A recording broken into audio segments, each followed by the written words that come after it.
a little spinning loading screen here. And no, wait, it did. It went through. Let me know, guys, if you can hear us. But we'll go ahead and get started. Sara, I was linked up with you through Adam Butler, who we were just talking about, and he is a gorgeous human being and a pleasant person. And he sent me a message concerning you and this book, which I very swiftly got my hands on and started thumbing through. And whenever I got in contact with you, this is my favorite story now, is that I had used your DMT artwork in my trip report video, Entities in Gray, without having known you or knowing that it was meant that was a visionary that you had yourself in the DMT realm. Mm-hmm. And so for everybody who might be watching, so in Entities in Gray, I described these guys sending me, quote unquote, upstairs to this woman who was glowing blue and yellow and was trying to show me things, you know, with this like cosmic web, like that might be Indra's net or whatever. And then if you have it on you, if you don't, it's all good. Yeah. And that's her. And it just ignited this fire in me, like, that I'm now at that point I'm going through your book and finding, and here's another one that was just downright striking. And after these comparisons, I'll shut up and I want your take on some stuff. But so this little goblin lady is very clearly the same species that you have there, and that's in your book as well. And the resemblance is so uncanny that I'm starting to think that these are different species of etheric beings. Whereas I'm always been siding with this idea that the DMT realm is an utter reflection of our psyche. When pure reality unobstructed comes pouring in, we assign them different archetypes. But these beings that we will be talking about today are so specific that I'm starting to wonder if there's different species out there. So would you tell me a little bit about that blue lady? How did that occur to you?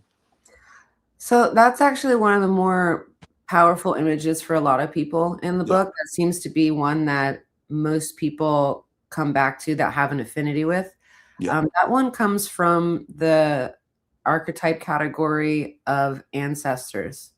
And so the book catalogs 25 of the more common archetypes that people experience when they do DMT. Right.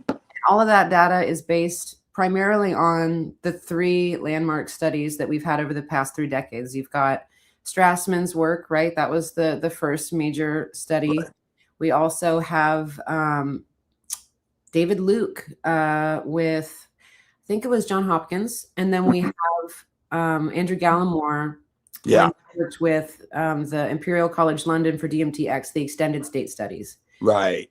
And so what we ended up doing was taking a lot of the data from those, as well as anecdotal data from different forms. DMT Nexus, Shroomery, of course you got Erowid, the classic, the big daddy of all of them. And a bunch of other ones like Blue Light. And we spent years and years, David and I, just collecting these stories, but also looking at what were the more common archetypes that people were experiencing. Of course, it's kind of like a endless fractal of different iterations that people see. And they're all, they can all be very personal to whatever they need to be integrating or learning through their journey. Right. But I went through easily about 3,000 different generations over the course of 2.5 years. Yeah. We came up with the idea in 2013, but we finally got around to doing the hardcore production of it, starting, I think it was the earlier part of 2022. Mm-hmm. And so this particular archetype was oriented around people having experiences with ancestors, with like familial kinds of heritage related stuff. And It was one of the more, like I said, just powerful images that came through in the generation of it. To just be absolutely clear about it, like, yes, these particular images in this work are leveraged with machine learning, which most people know colloquially as AI. We created prompts that were specifically engineered for Midjourney, utilizing the different trip reports that people had from these different studies. Yeah. And that way we were able to sort of find that universal description that a lot of people had in common. Right. And I describe it in the book. It's very much like being a paintbrush for the collective consciousness. Yeah. Rather than feeling like, oh, I made these things from scratch. Obviously I didn't, but it was very much being a curator for that collective hive mind. Yeah. Yeah. So a lot of different images came through, but you would just know, as a curator, you would just know which ones resonate, which ones are more powerful, which ones speak to the material. And then also just working with people who are really close to me in my life. As an artist, I love work in progress feedback privately. Mm-hmm. And so I would be showing people close to me in my life. I'm like, does this hit? Which one lands? Like, what are we gravitating towards? And of course, I have my own bias and my own eye as an artist for that sort of thing. But that image was really fun because it had this sort of three fates quality to it. The card only has the cropping for the one. But if you look at the image in the book, this person is flanked by two other beings. And to me, it really kind of felt like looking at the fates from Norse mythology, the three fates who sit at the bottom of the world tree. Right. And it kind of has this like past, present, future vibe to it, you know, that they're kind of embodying those different experiences of time. Yeah. But also kind of reminding us that like we will be ancestors too someday. Yeah. But yeah, a lot of people really love this image. It'll probably be one of the first ones that I end up creating material for people to like bring into their own homes. I want to, you know, be setting up a store sometime soon. And that's going to be one of the more flagship images for sure. I will hang that on my wall because the image, like a lot of your images, it struck me like lightning. It was one of those things where I'm searching online for different images to make it, you know, illustrated and colorful. And when I saw that image, like some of your other ones, I stopped searching right then because there's nothing that can possibly get closer to it. And I love your explanation about your usage of AI as a tool, because it's important that people know this. I give a lot of flank over people who utilize AI, well, for people who abuse it. And I don't want this to be mixed up, because what Sara is doing here is, you, like you mentioned, it's kind of like collecting from the collected unconscious. You take all of the trip reports that you can and all of the illustrations, and they're combined using this as a tool to make a more generalized yet specific image of what we're all seeing. Whereas whenever you draw it like I did from my own personal experience, it becomes a very specific subjective image, whereas yours kind of covers a lot of that ground, you know. And so many of them are very heavily processed with a human hand. Like I spent so many countless hours in those 2.5 years doing digital painting over it in Procreate, doing a lot of compositing. And so there's no lack of effort and time sunk into this project for sure. But there would be no way, honestly, to produce it in a publication timeline without leveraging that. Like we honestly dreamt of it for over 10 years and living a normal life, doing the rat race thing, and then babysitting your own artistic practice. There would be no way to fit enough, you know, hours in a day or days in a week to accomplish that. So people would ask me, you know, Joey, if you're getting upset that people think that your channel is AI or that your voice is AI or whatever, why don't you just stop utilizing AI illustrations and animations? And my answer to that is like, how am I going to depict Enoch being abducted by light beings of plasma to go see how the suns are born? Like there's a certain bridge of which the human hand is incapable, and to use AI as a tool in that regard, which is what I do for the animations, not me personally, but Tom of Cregan's Dark World, who does my animations, uses it as a tool. However, what we're not doing is prompting an AI to be like, hey, make me a full episode about Hermes. And well, you didn't go, hey, AI, publish me a book about DMT, and then it poofs out of nowhere, which a lot of people are actually doing. Whereas with this book, you can tell that that work was done. And so I want to ask you about some of your trip reports in the back of the book, but one more comparison I want to make, maybe not one more, maybe a couple more. If you have this image on you, happen to, I want to show this at the same time.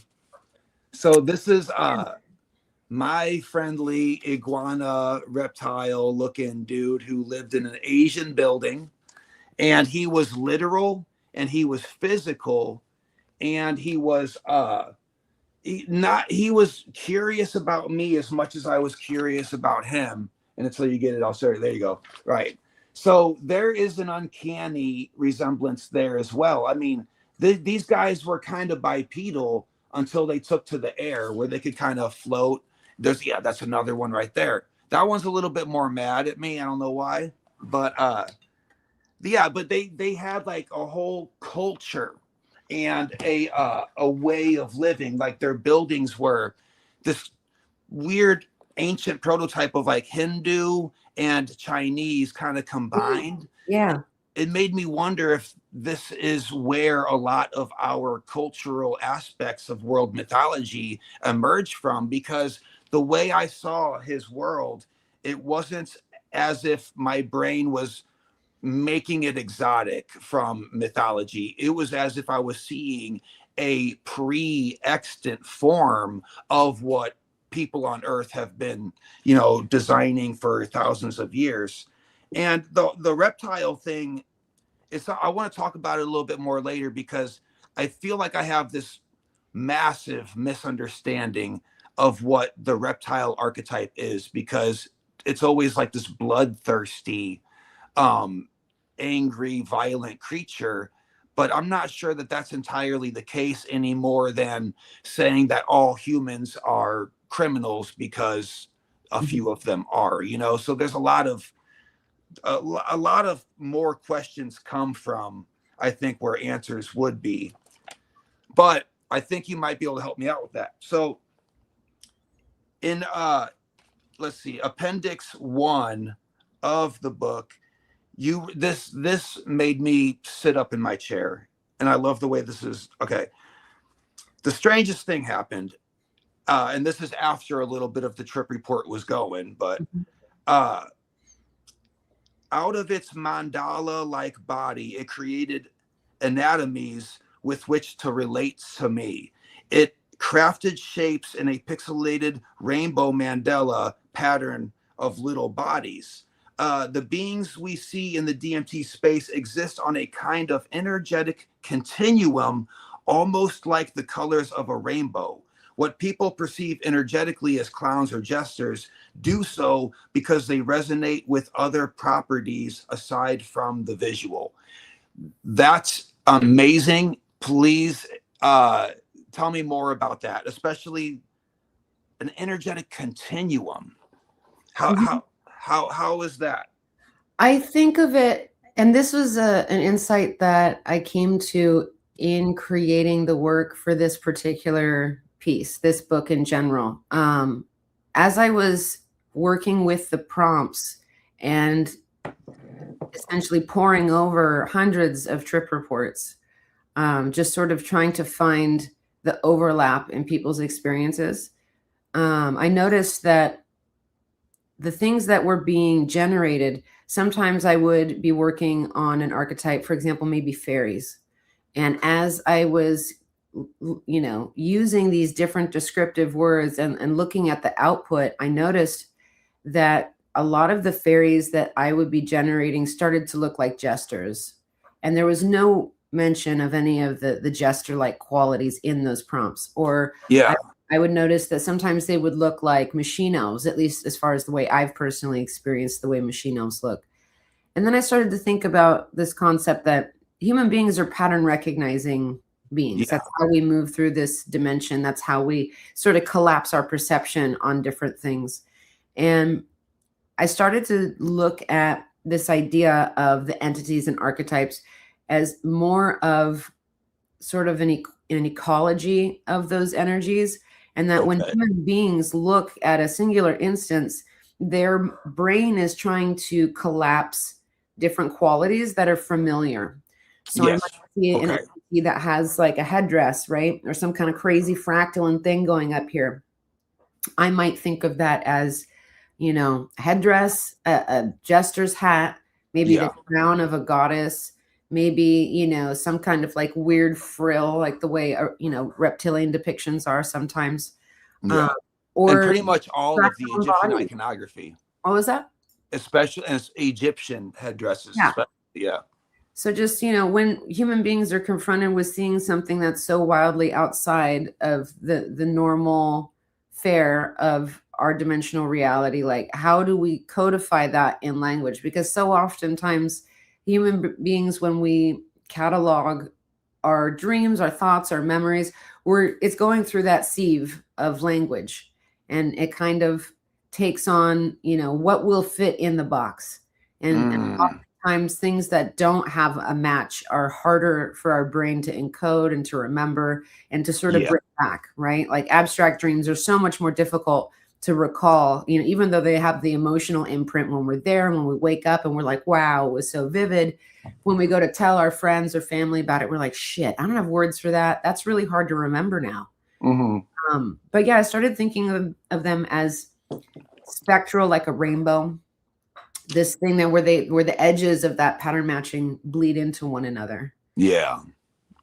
Okay. That it's a brilliant way to explain something that words won't explain, which is something I struggle with every day. So that example of energetic continuum like a rainbow, it shows that it's something that's fundamental. It's not so much an anomaly as much as it is something that we are just not familiar with, which is no surprise considering our 5 biological senses are fairly limited compared to what can and might exist.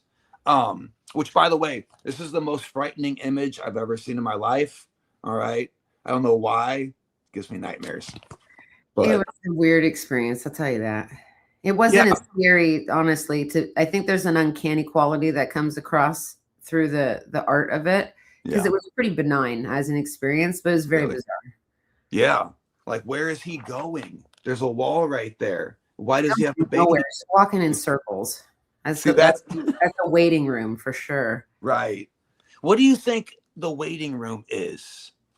I think it's like a decompression thing. You know, like, you know how when you're like a diver and you have to go through decompression to come back up so you don't get the bends. I think that it's similar to that for human beings. Yeah. Yeah, that makes sense. There's some people who are like, oh, yeah, I'm going to tackle this whole DMT thing and I'll let you know how it goes. And then when they get over there, they might be processed by someone who's like, they're going to lose their shit. Like, don't show them a game show or something, you know? So, okay. Where one person sees a clown, another might see a jester or machine elf. In some visions, I have seen these small machine elf types organize themselves as little hieroglyphic strips, imprinting themselves all over the surface of the room I am in, constructing reality in real time all around me. And I want you to tell me a little bit more about some of those experiences. But again, not to beat a dead horse here. Well, tell me a little bit more about that. I'm going to find the image. That was one of my earlier DMT experiences in my early 20s. And that was actually a pretty bold and silly journey because I had started with creating the baseline with LSD, which is kind of like if you were to imagine going out into just orbit of a planet like Earth. And you've got your little space station out there. That was my baseline of LSD. And then from there, I smoked a little bit of DMT. And yeah, the entire room was filled with glass glyphs that were sort of like Yeah. in space, and they looked like the buttons on a PlayStation controller. So there'd be like big triangles and circles and X's, and they were just floating in different, spaces around me. But then when I look at surfaces, it looked very much like Mayan hieroglyphics. Yeah. So like little rectangular motifs with, squiggly little machine elves, but they created 2D bands that wrapped around all of the 3D surfaces. So this was played for me almost like it's scrolled, and I'm kind of barbaric, I can't quite do what you do. This is the best I could kind of come up with, but there was clearly a sentience here. I put a face because that's the closest thing to sentience, but and then there was a different type of angelic figure that was pointing to it and pointing to me, being like, you got to keep up, you got to keep up. And this would scroll, and it's a ribbon of symbols, like a band, and they were using this to illustrate the room in different. I mean, I can't even say what this was without any different than what you described here. We have experienced exactly the same archetype doing the same exact activity, which is a million% different than what would have happened, say, on, weed or mushrooms or whatever. And you kind of did the same thing I did with that one, which is extra weird. I didn't know this until you just said it, but I took mushrooms, about a mild, maybe 1.5 grams of mushrooms, psilocybin, and then did the DMT whenever that was at its maximum, about 2 hours in. But you did it with LSD, which, good Lord, I think you might have bigger balls than I do, because there's no way I could do that. I don't do either LSD. that or I'm just stupid, like stubborn, and I don't think that's the case. I've had some pretty wild experiences, but actually, from what I understand, Terrence McKenna would tip his hat, because that's considered to him to be one of the braver things a person could do in combo. Yeah. Right. Yeah. It's acid is particularly hardcore and lengthy. That's why. So I've only done it like twice, and the second time I did it, I was like a cicada shell in the ground, not even realizing that I was. And dude, I had to go for a run to get that out of my system. It's a bad experience. In the middle of that trip, I looked up and I realized there was a catastrophe. All of my stuff was on the ground in my entire basement. Everything was on the ground. I'm like, oh my God, how did I end up like this? You come to later, and it's just so ridiculous. Like, that's how gravity works. Everything goes on the ground. That's how it is. So I don't know. That was rough on me. So I want to talk about this part.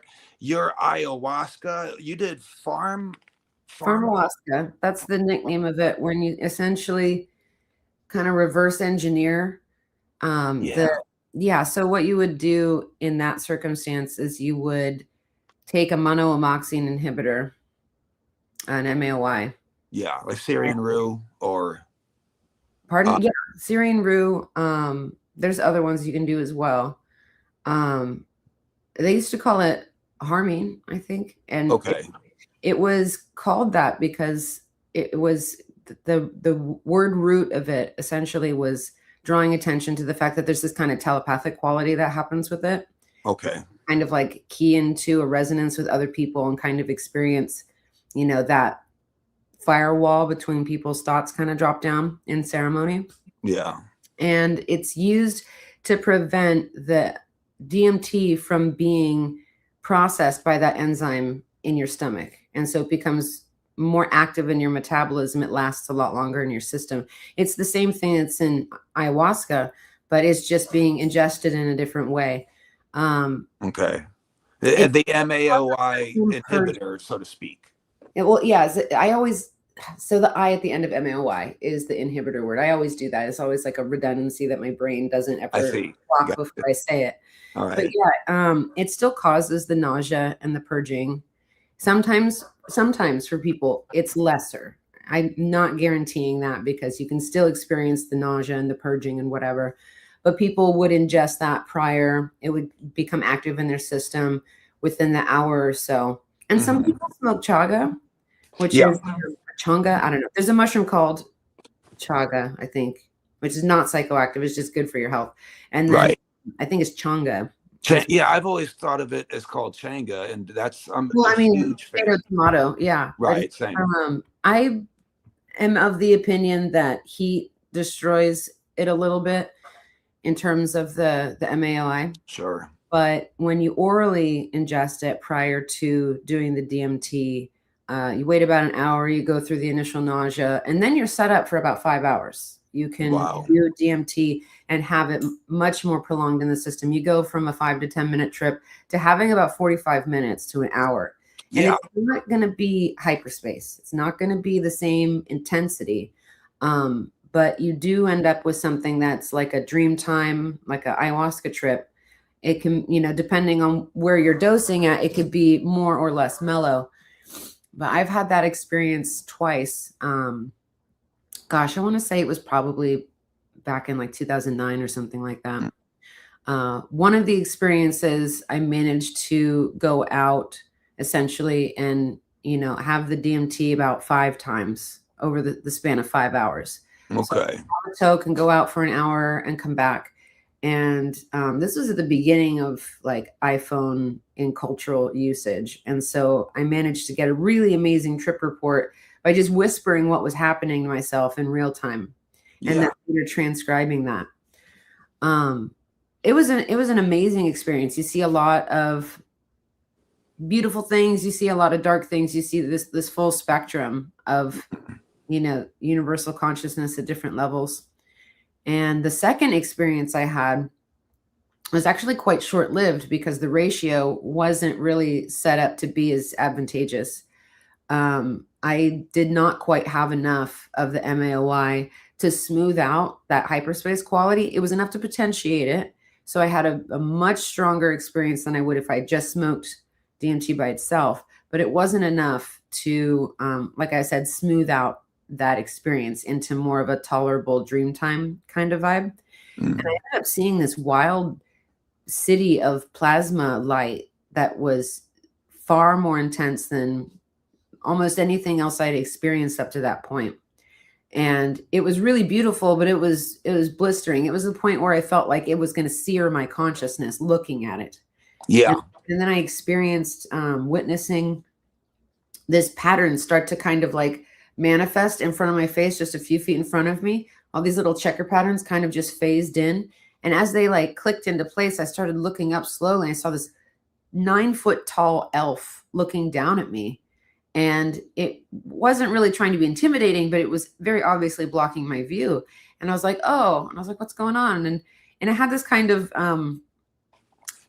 protective elder brother vibe. It was obviously familiar with me.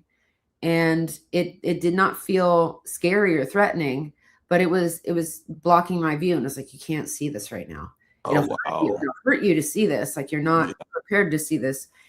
And I was like, what's going on? What's this about? And it said, no admittance with baggage. I looked at it. And of course, I was a younger person at the time. I was in my early 20s and I was kind of in denial, like, what baggage? And it pointed to my left, over my left shoulder. And I kind of just like energetically was like, what is he referring to? And it was like unresolved maternal baggage, in my family.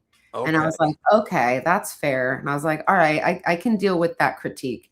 And so I turned to my trip guide and I was like, I'm going to need the e-brake on this. We're going to need to engage, the means to chill this fuck out. And I'm not personally an advocate of this class of medication in general, because I've seen it destroy so many people. But the employed thing was a benzodiazepine, which absolute Valium.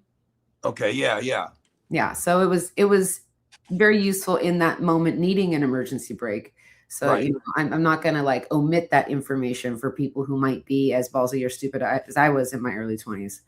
But so that was my second experience. But the first one that I really go into a lot of depth in the book, in that appendix that you're referring to, I saw so many incredible things in that experience. I experienced Indra's net on a very visceral, personal level, where you could see the nodes and the threads that connected them kind of operated on the phylum, the tree of life, you know, in animal and plant and fungal kingdoms and bacteria.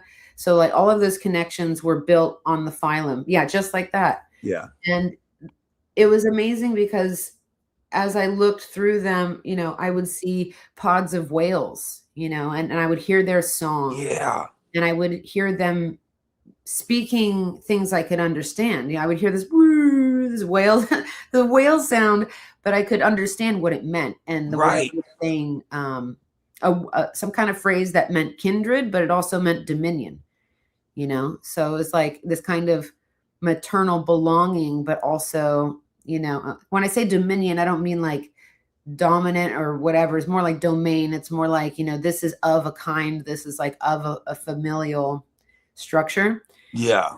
And it was one of the very few times in my life that I had this sort of, I don't know how to describe it. It was like an experience where I reached up with my hand, and I know that I'm just laying in a bed somewhere in California tripping, but I reached up as I wanted to touch the thread, and I literally felt the pressure of the thread on my fingertip from experience. It was a tactile hallucination. It's crazy. Yeah, you had you'd written in here that was one of your first tactile and I've never even thought to reach out and touch something, like, because as far as I can tell, inside of these experiences, I don't even have a hand. But then again, I've never checked to see if I have one. And the way you described it, it's like a colossal cathedral, but in the shape of a giant insect inside of like this insect goddess, which is, I mean, just on point with a lot of things. Yeah. And then Indra's net, which made me think of that. And, but yeah, then you describe it, each soul's connected, arranged along the lines of evolution and karma. Like there's almost like an organized sense of evolution and karma happening on the other side of reality, whatever that might be. But what I think is so important about your work and art is that you're not shying away from the dark elements of things. Like, so just now you saying that about, you know, no baggage permitted. I had this one in particular where I met this fella. He had a very thick Indian accent. This is not what he actually looked like, but there's nothing I could draw besides it. But it was the opposite of our real life, as if we live in a cube. And he took me up and out of the roof of my house. But what you reminded me was, let me see what I wrote here. You won't need this and those things. So these two like black balls of what I just matter, like some kind of liquid matter. It was almost like he wrung them out of me like a dish rag and went like this. And then those two things were extra. I wouldn't fit up past my ceiling if I had that dead weight connected to me. So he wrung me out first and then pulled me up. That's exactly what it was like. The baggage being the unresolved karma. Yeah. It's like it has some kind of entangled density that doesn't translate up there. Right. Yeah, it's too heavy. It's too dense. Like in the subtle realms, that's not, well, it's not permitted, so I don't know if I ever got those balls back or not, but I mean, it's kind of hard to say, you know, when you come back. And you wrote about, typically, if you were to throw up or whatever, it would be like, okay, acknowledged, I'm throwing up right now, almost robotic. But in this particular case, the purge was so deeply emotional that I found myself mourning the primate body that I have in this lifetime. I was forced to acknowledge my mortality in a visceral way. This is what I think is super important to anybody looking into these things. You said you held on to your small, fleshy, you know, container that had been working this year for your entire life, and you grieved that someday it would go away, but it was like a poem or a movie. And in this experience, you had gratitude. I let go of holding on to the pain of that grief and allowed myself to finish the purge with an acknowledgement of life's impermanence. And that is beautifully tragic, you know, and this is the full spectrum of the DMT experience, because this isn't all love and light, because we don't learn from things that are love and light. You know, we do learn a little bit, but that's not the core, I think, of what's being taught with the DMT experience, you know. That made me emotional. You reading that. That was a really I'll take a second. That was a really powerful moment for me as a younger person. God, I think I was like 23. And Wow. I had just moved to Santa Cruz to go to school. So there was like so many tremendous life changes that were happening for me. Mm-hmm. And in a sense, like I was at the beginning of my adult life, and I had you know, like a lot of us had a very dynamic but challenging younger life. And I had already integrated a lot of those experiences and was coming to my young adulthood with a lot of like hope and vibrancy and stuff. But at the same time, like when faced with that moment that this friend that we've brought with us through the material world, our avatar, our body, you know, this thing that we're so intrinsically connected to on a genetic and familial level, that like oftentimes we mistake it for being us. Mm-hmm. Just recognizing that it's like our friend, you know, it's like it's our little faithful buddy that helps us walk through this world and accumulate all of these experiences. But like I was saying in the quote, it is like a book or a song. And sometimes you get to the end of that book and you're like, oh, you know, I'm about to finish this story. And you kind of have that grief where you're like, someday soon I will be done with this story. Right. And even though I have, you know, my whole life ahead of me at that point, and hopefully now, there was this sense of, I don't know, you know, you probably have, and a great many people in your audience no doubt have seen the Holy Mountain. Yeah. And there's, you know, this scene at the end when they are ascending the Holy Mountain with the alchemist, that he asks them to ritualistically sort of acknowledge that, you know, and come to terms with, you know, leaving the body behind because it won't ascend the summit with them. Yeah. And rather than just holding on to the sadness of that acknowledgement, I really found myself being in a place of gratitude and just acknowledging that it's a tool. It serves a really noble purpose for us. Mm. You know, it's like, be happy that it happened. Don't be sad that it's going to end. Yeah. I struggle with that on a daily basis with just general things that in the end, everything comes down to experiences that we had, and everything is not permanent. So the only thing that's real in the world is the experiences, that is like the memory of things that have happened, you know. But in order to be grateful for those things in an authentic way, we almost have to be able to let go of excitement for future endeavors, you know, and just be grateful for what we have right here, right now, which is difficult because our society is hell bent on having goals, and everybody is, you know, running around with an agenda of their own. But it's hard to get out of that rat race, because that's how we're, you know, programmed. Mm-hmm. So I want to read another bit from this.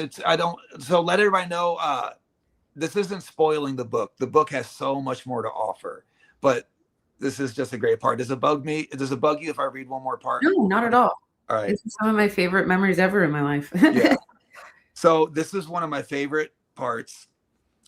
So, all right, this being was, okay, this is after you asked the trip itself for a reset, because things were getting either too intense or very strange, that you're like, okay, I want to start over. Like, can you guys help me out? So everything changed to pure white all around you as a complete and utter reset, but except for one individual being. This being was pointing at something, a small tear in the white room. almost like lifting up the corner of a page that was about to be turned. The being repeatedly pointed to this small lifted corner, emphasizing the gesture that he was about to turn the page. I immediately recognized this gesture, this pointing and repeating. It was the same gesture I had been employing to show my beloved cat, Luna, that I wanted her to pay attention to something that I was about to do.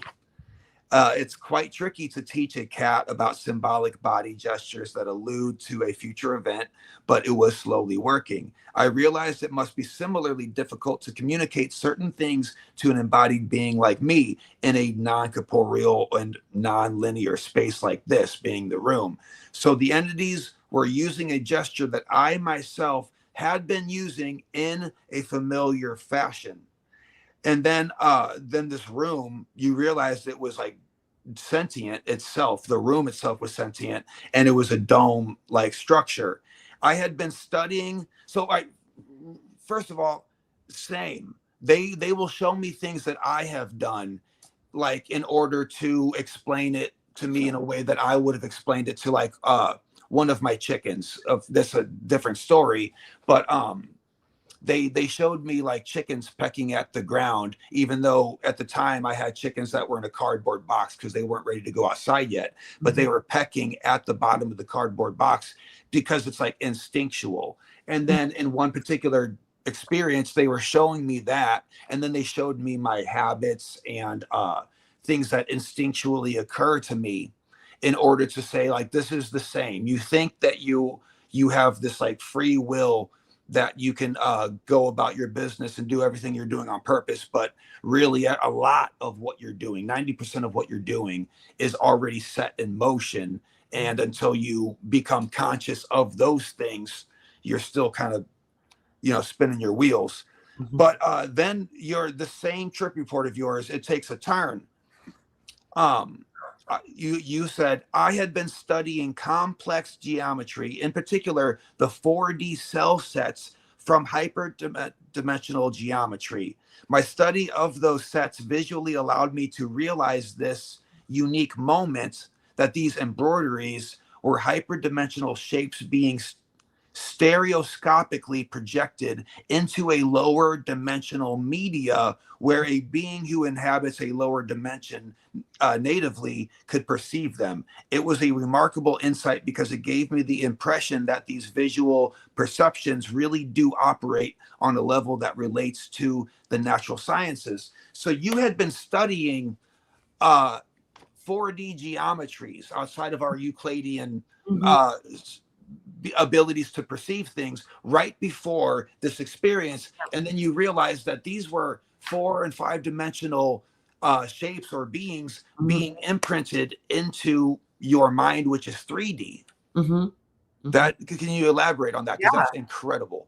I feel like I was pretty lucky in the sense that I had, within that week, I think it was maybe like 3 or 4 days before, I had been watching a really well-produced documentary on mathematics. It is a much older one, so it has a little bit of that like cute vintage crunchiness, but the visuals were amazing. And there's a book called Flatland. I forget the author's name right now, but it goes into great detail about similar concepts. I honestly, it's on my shelf. I haven't read it yet, but I'm pretty familiar with its like classical reference in the psychedelic field. But I had been really fascinated with 4D cell sets. They're really beautiful, but it's cool because you can sort of see the interaction between, the volume of these units within the cell. So when we say a cell, we're talking about like, maybe, how do you say, like a bunch of tetrahedrons, right? And the way that they intersect with one another is the thing that makes them hyperdimensional. So it's the interpenetration of those different 3D shapes that creates it. Most people are familiar with it. A hypercube, which is like a tesseract, right? And you can see it at any one moment of its turning inside out, kind of toroidally. We tend to just see it represented as a cube within a cube, but that's only just one moment of this kind of, moving representation of it.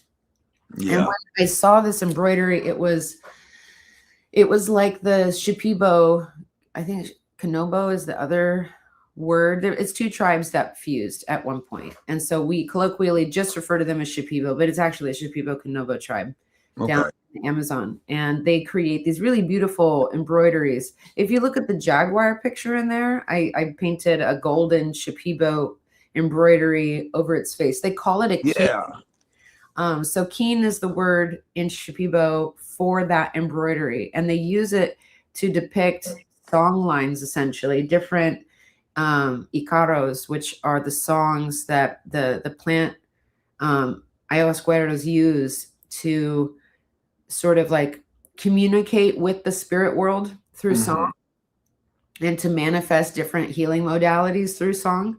And so when this little character in the trip lifted that corner of the page, this giant squiggle came out and it started embroidering itself all over the white space. I think of the white space kind of like when you watch The Matrix and they're in that sort of, I forget what they refer to it in the film, but that's sort of like that default empty place. Right. It looks like an endless room of white. And the embroidery looked a lot like cymatic patterns. Yeah. You know, so it has that switchback quality of the weave that it's similar to a truchette. I always say it back because I have a terrible French pronunciation, but it's a mathematic concept of tiling little truchettes. And on my Substack, I go into really depth and detail regarding the relationship between keens, truchettes, and cymatics. Because there's a lot of like overlapping math in those realms. But yeah, it looked very much to me the way a cymatic pattern on a little chilindi plate. Again, my terrible pronunciation of words I've only typically get to see on paper. I don't get to hear people say it very often. Same, But yeah, and just how it's like a slice. It's just one slice within a bigger, you know, multi-dimensional shape of like resonances and vibrations. Yeah. There's something Carl Sagan was very, I think, famous for was that he described what an apple would look like to a 2D inhabitation by passing it through a piece of paper. You would see like the different slices one at a time, and that would probably scare the bejesus out of, you know, a life form that couldn't see the entire apple, and it would look completely different to them as it does to us. And I feel like that's what we are seeing when we see planets and stars. We're seeing a 3D representation of something that's 5-dimensional, or maybe even more so, because there's been moments in the DMT realm where I'm like, this is 5 spatial dimensions, not to be confused with the 4th being time and yada yada. There's 5 like literal spatial dimensions there. And the construct, by the way, is what the in the Matrix. Let me see here. By the way, just a side note, some of my favorite pieces of art from you are the light beings, like the formless, like the pure sentience, where they kind of appear to us without taking on the archetypes of our, you know, previous memory centers. All right, so I wanted to ask you about this word, and this is kind of new to me, and I wonder if there's more people like you. You described it as a neurological quirk called aphantasia. You don't produce vivid visualizations like most people do. What's going on with that? You are an artist. I only learned about this word maybe 3 years ago or so. I honestly thought that what I experienced might be more commonplace or default in general. And when people would describe seeing something in their mind's eye, that they were exaggerating. I thought that they were kind of just leaning in, and whether it was like, oh, they want to feel special or just, I don't know. And I didn't realize it was a thing until I came across it being talked about and elaborated on in just internet articles and stuff. And it's essentially like I said, where when I close my eyes, I'm not really conjuring up a bright or vivid mental picture of any one thing. It's kind of like having a computer, but your monitor's broken. So like the file is still there. You still have all of the data. It still has all, you know, all the information embedded in the thing. But when I go to bring it up on the display, there's no display. And so there's a really good VR experience called Notes on Blindness. Okay. And I'm also an artist that works in VR. I love painting in virtual reality. It's one of my favorite mediums ever. And that particular VR experience, Notes on Blindness, has a really great way of depicting what it's like. And it'll be an all black experience, but then there'll be these teeny, very faint points of light, and they kind of spatially generate and make very vague, ghosty holograms of, it's almost like what your brain does when it has to sidewire echolocation. There have been a lot of people who are blind who have been able to develop echolocation. Right. And it's similar to that, and it's a spectrum where some people will be hyper aphant, which means like hyper visualizing. And they, quite honestly, they can create a whole thing from memory and walk through it. And some people are a little bit more on the aphantasia side of that spectrum, where they might have a really weak image. Like I'll say, oh, think of a red apple, and they might get like a sad, ghosty gray hologram apple. It's not very substantial. And a hyper aphant will straight up be like, oh, this is like the Star Trek holodeck. I've got an apple. Some people have the ability to have that hyper aphant experience, but it overlays on their open-eyed visual reality. Like I saw the depiction of somebody saying like, oh yeah, I can go to the grocery store and I just straight have like a HoloLens, you know, and be like, I need cereal, and the little cereal box in their mind's eye will superimpose on the aisle, and they'll be like, oh, it's this way. Whereas for me, I'm at the very far end of the aphant scale. So if I'm lucky, I'll be able to get a ghosty apple some days. Like maybe I smoked a lot of weed and I get a ghosty apple. You know, maybe, you know, I just get lucky. And sometimes I'll have flashes of it where like a wave of more resolution and fidelity will happen. Okay. And usually those moments are really exciting. Like, oh shit, I got a tiny bit of it. But typically there's nothing there. And it's funny because as an artist, I have a different kind of experience of my imagination where, like I said, the file is there, the idea is there, the composition is there, but I'm not experiencing it directly in my mind's eye. And oftentimes I'll go to the paper and there'll be this feeling with my hand where it's almost sculptural, where I'm like feeling it out spatially, like where I'm experiencing, because I'm growing up, I was primarily an artist interested in line and illustration. Like my first love was line. And then, you know, slowly it came into volume and shading and light. And then came color for me. Color was one of the more difficult things for me to get an intuitive understanding of as an artist in my life, which is hilarious. And it's also really ironic that working with so many images in Midjourney, honestly, made me a better artist, just because overpainting and having this collaboration with the art form gave me a sense of like practice that allowed me to sort of integrate those other elements that are so hard for me to experience in the mind's eye directly. And so for me, the page in and of itself is like this substrate that it manifests on before it manifests in the mind's eye. And I found out one of my absolute favorite artists of all time, and a friend of mine, Andrew Jones, he also has aphantasia, which I didn't know for years. And he's a prolific artist. And so to know that it's not that common in the population, but actually quite a few artists have it, more than you would think, compared to how many people in the general population have it. Yeah. So what I feel like is normal, and what I think is normal, so I've never actually like considered this as a spectrum, you know, which of course, just like anything else within the mental capacity would be. But like, okay, if I have your book. Uh-huh. Right now, I can visualize your book and I can see it in my mind's eye. However, if you asked me which image is in the top right, I don't know. I can't see which coordinate each image has, because in my mind's eye right now, there's 4 illustrations. All 4 of them are very colorful. One of them, I can't even really, actually, I can't even imagine which images they are.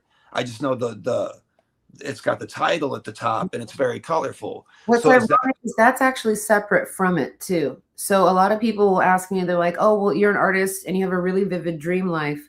Like, how does that work? Do you visualize your dreams?" And I'm like, "Yeah, like my dream life is crazy. It's like the Matrix. It's just this totally wild thing where everything's hyper visual. There's hyper color. Like I have really good recall, and it's a completely separate neural circuit from the Aphantasia thing. And what's also ironic is that like I have an incredible memory. It's kind of a elephant memory curse. Like I could put, like, even though I didn't design the cover, you know, in the sense of I didn't put it together as a graphic artist. There are 2 images of mine that are on the cover, the top right and the bottom left. And then at the top left, we have Alex Gray with his molecule. And then on the bottom right, we have Salvia Droid, another amazing artist and friend. He's prolific. People should look up his work without a doubt. But yeah, I have a crazy visual memory. I could tell you details about things I've experienced or seen that would lead you to think that I did not have aphantasia. right. I walk through a room, you know, or a house or whatever, blindfolded, and for the most part, be within just a few inches of accuracy. Right. But it's because the data is being stored in that other way. It's just not being represented. Yeah. So it would be literally impossible for somebody to imagine that type of information transfer in the brain. If they're a visual person, they're receiving the information just in a different way, that you can't crawl inside of another person's body with your psyche. So there's almost like a mild solipsism taking place between everyone's consciousness, because we all see things completely differently, which is what makes our similarities of DMT experiences even that stranger, considering we all see the world differently. But in this realm, we're all kind of seeing versions of the same thing. And yeah, that is amazing. I wanted to tell you a little bit about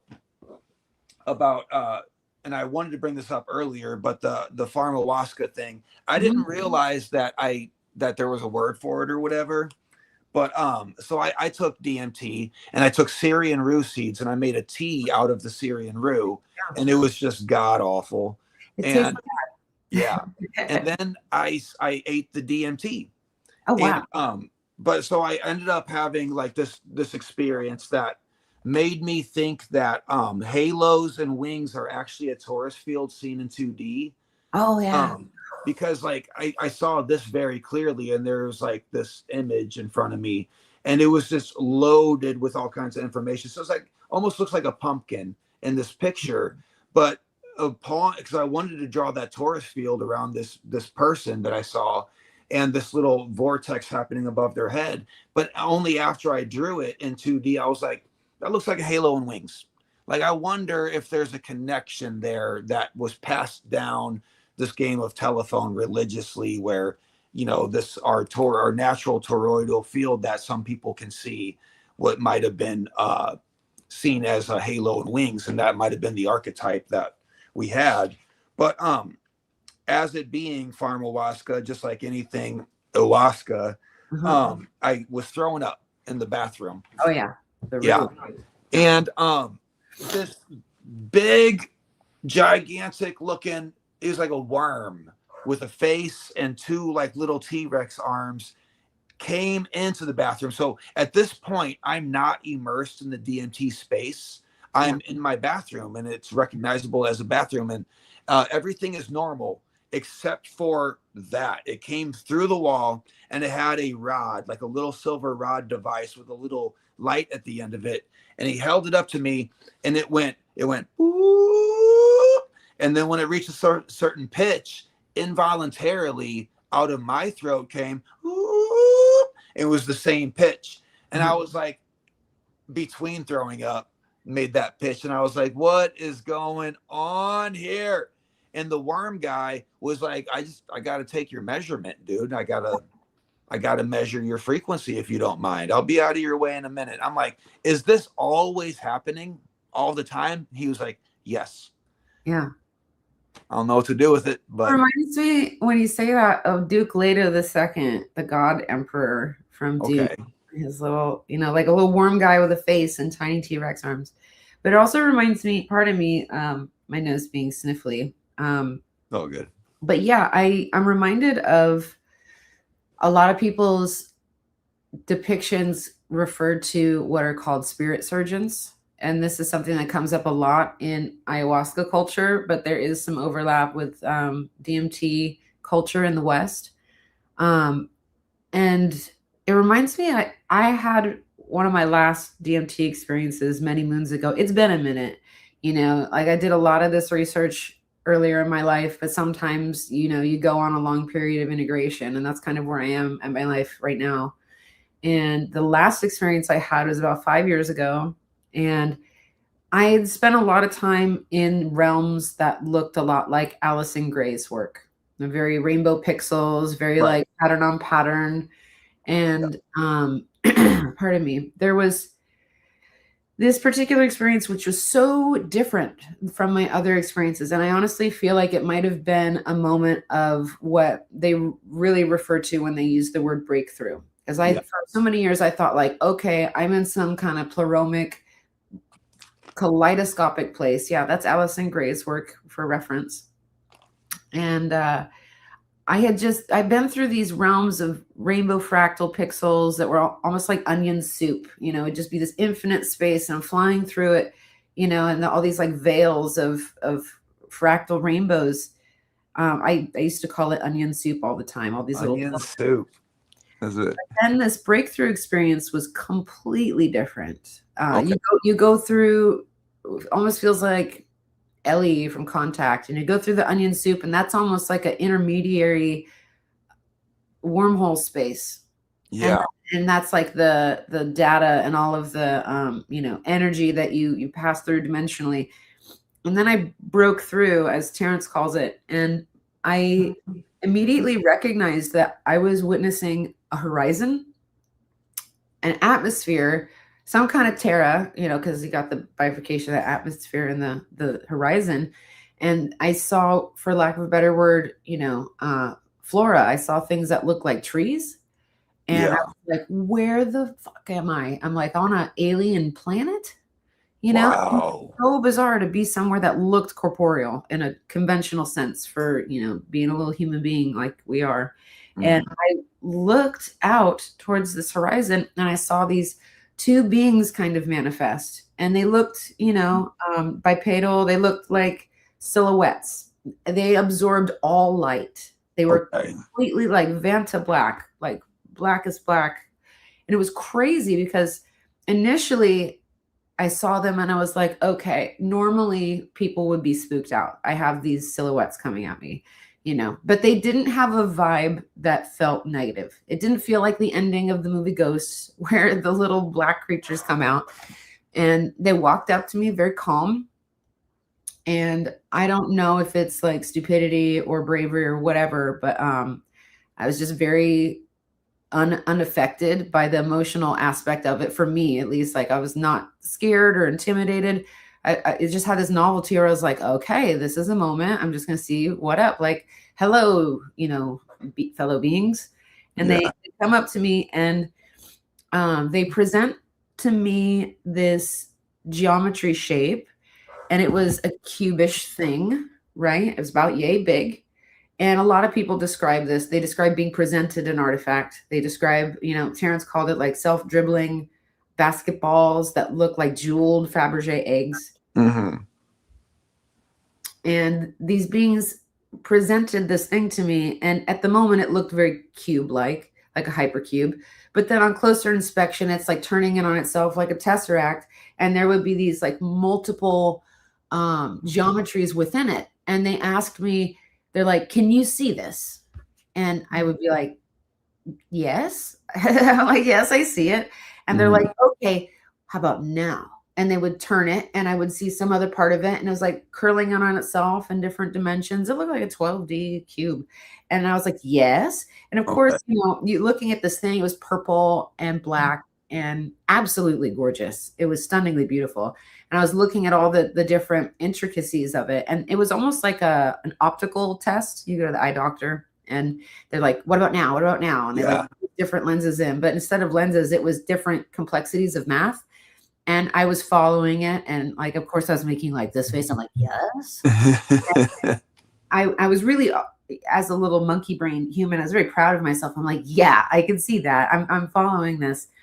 Of course, when I came back, it was so challenging to, describe even to myself what the nature of the math was. Cause like you come back to your normal limited dimensional framework and you're like, oh, I can't hold on to that. But it was so crazy because after that test, they did a scan on me. Okay. And they scanned me. And they only really scanned about half my body, which I found bizarre. Okay. I wish they had scanned the whole thing. Maybe they would have helped me find something.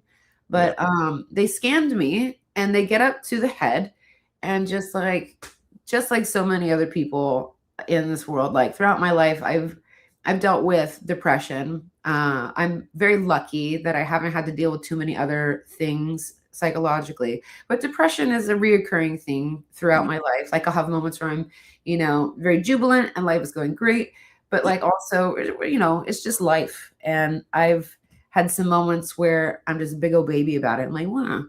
And this was one of those chapters where I was just a little mopey. I think it was the end of 2019.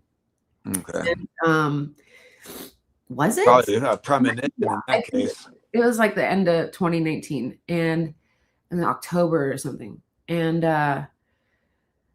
gosh, they noticed. They scanned me and they stopped at my head. Yeah. And, they were like, oh, there's something there.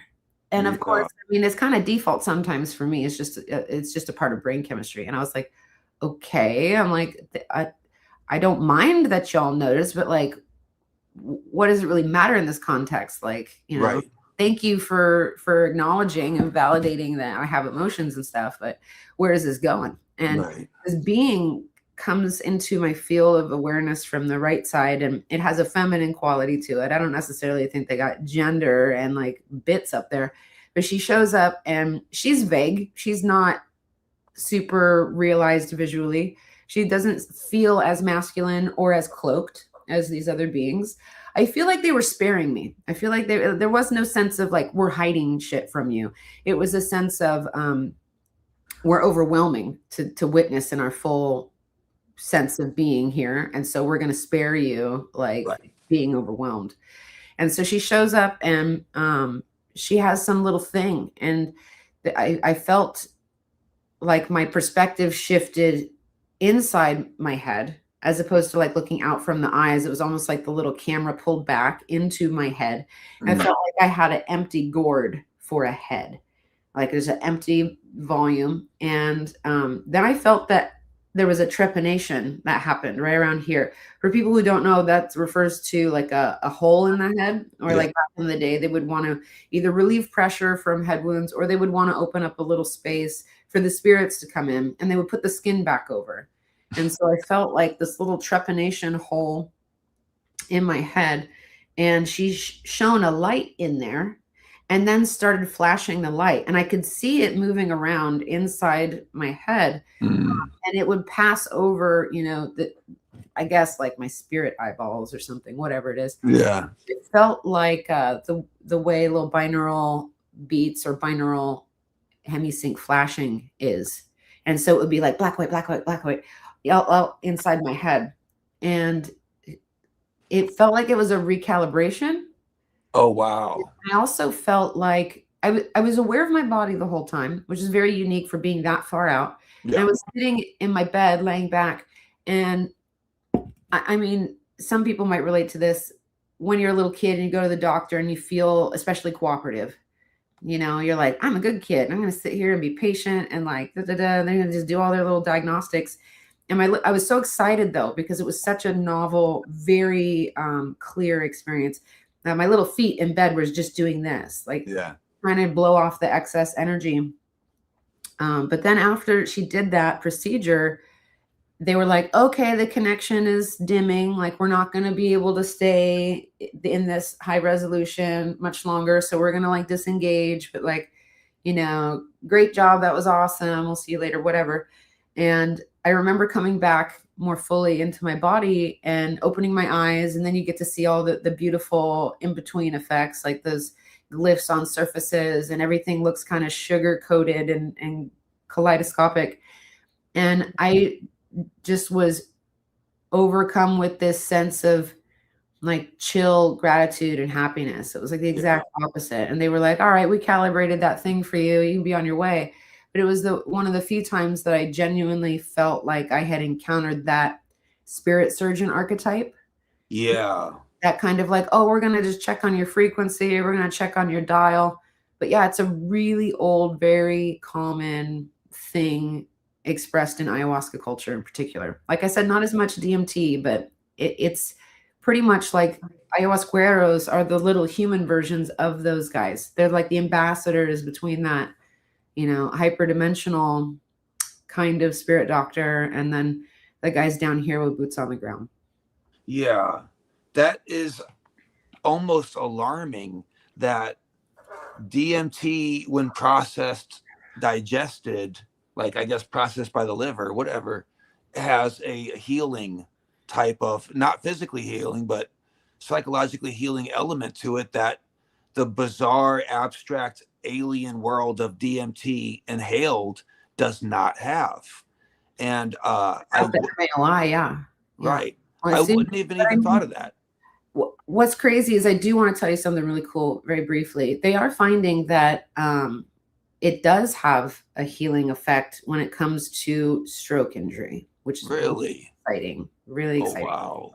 And they're starting to do more investigation regarding that.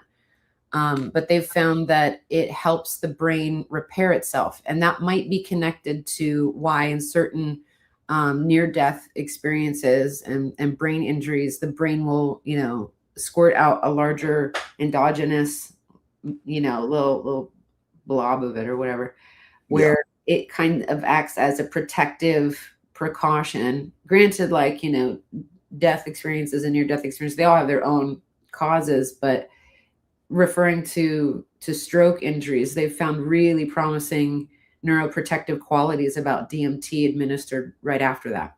No shit. And this lines right up with why the brain emits it to the bloodstream during really, really high stress, like a near-death experience, and sometimes even panic attacks or nervous breakdowns, as illustrated by, Dr. Andrew Gallimore, Rick Strassman.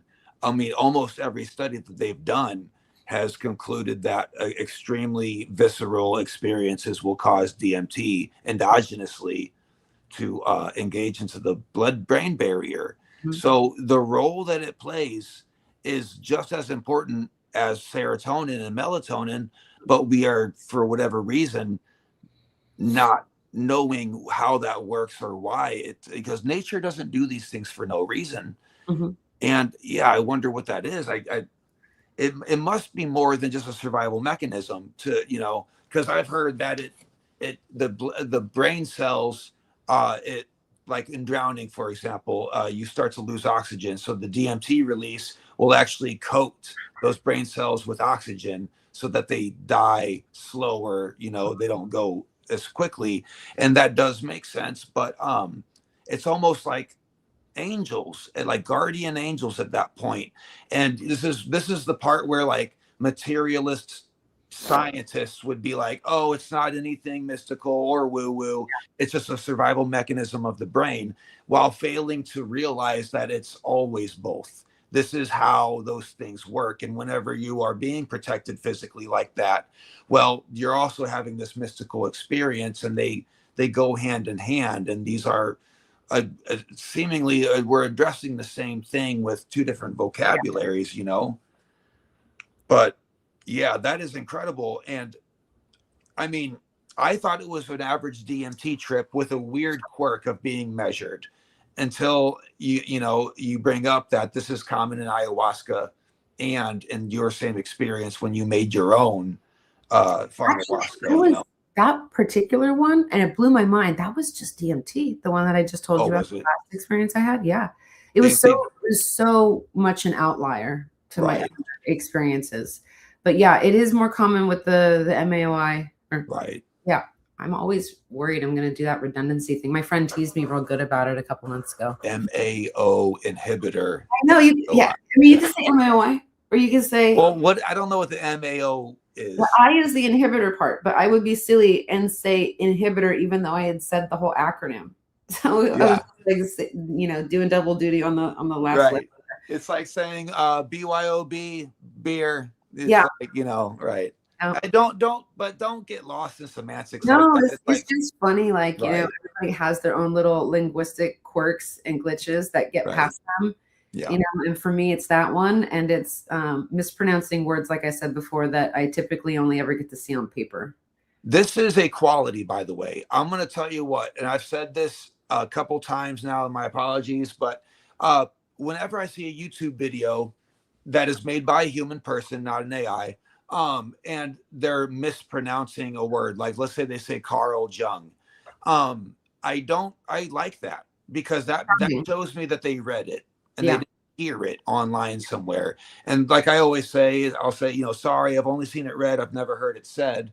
Well, it's because I'm hitting the books, and that's how artifact of having put in the work. Yeah, it's done. Yeah, the work is put in, and we're not out here regurgitating what a video has said, and that's essentially, well, the people who let the AI create the whole video for them essentially is an AI bot watching all of the videos and then making a version of it. I love it when the AI says something wrong that is so colloquially known that a human typically never mispronounces it. I think that's my favorite. That's very unique. It's very strange, but yeah, I don't mind people mispronouncing words, and I mispronounce words all the time. So I mean, but then again, like human Jacques Vallée, I mean, none of those letters say Jacques. None of them. It's it's craziness. All right, so there's another part of your book. I'm not going to read this one mostly because I can't find it now, but I want you to tell me about it. Yeah, you had an experience that would have been fearful. It was almost kind of scary with a reptilian being, but what was scary to you wasn't the reptilian being itself, but it was the realization that primordially speaking, like within you and your anatomy, you are interconnected. You are one with this overarching kind of reptilian species. And actually, we found a picture of this, of you having that experience. Actually, I don't even know if you know about this on the internet, but we found it, and that's you. Yes, and I loved those books growing up. Oh my God, are you serious? I loved them. Yeah, the Scholastic Book Fair. Always got to go hit the Animorphs table. I had all 45 of those puppies, and Marco was my favorite. I loved them very much, and it almost rings out with a very sweet, like bitter over it. The books are about war, and it's so intense. It's so intense. That's a children's series. Yeah.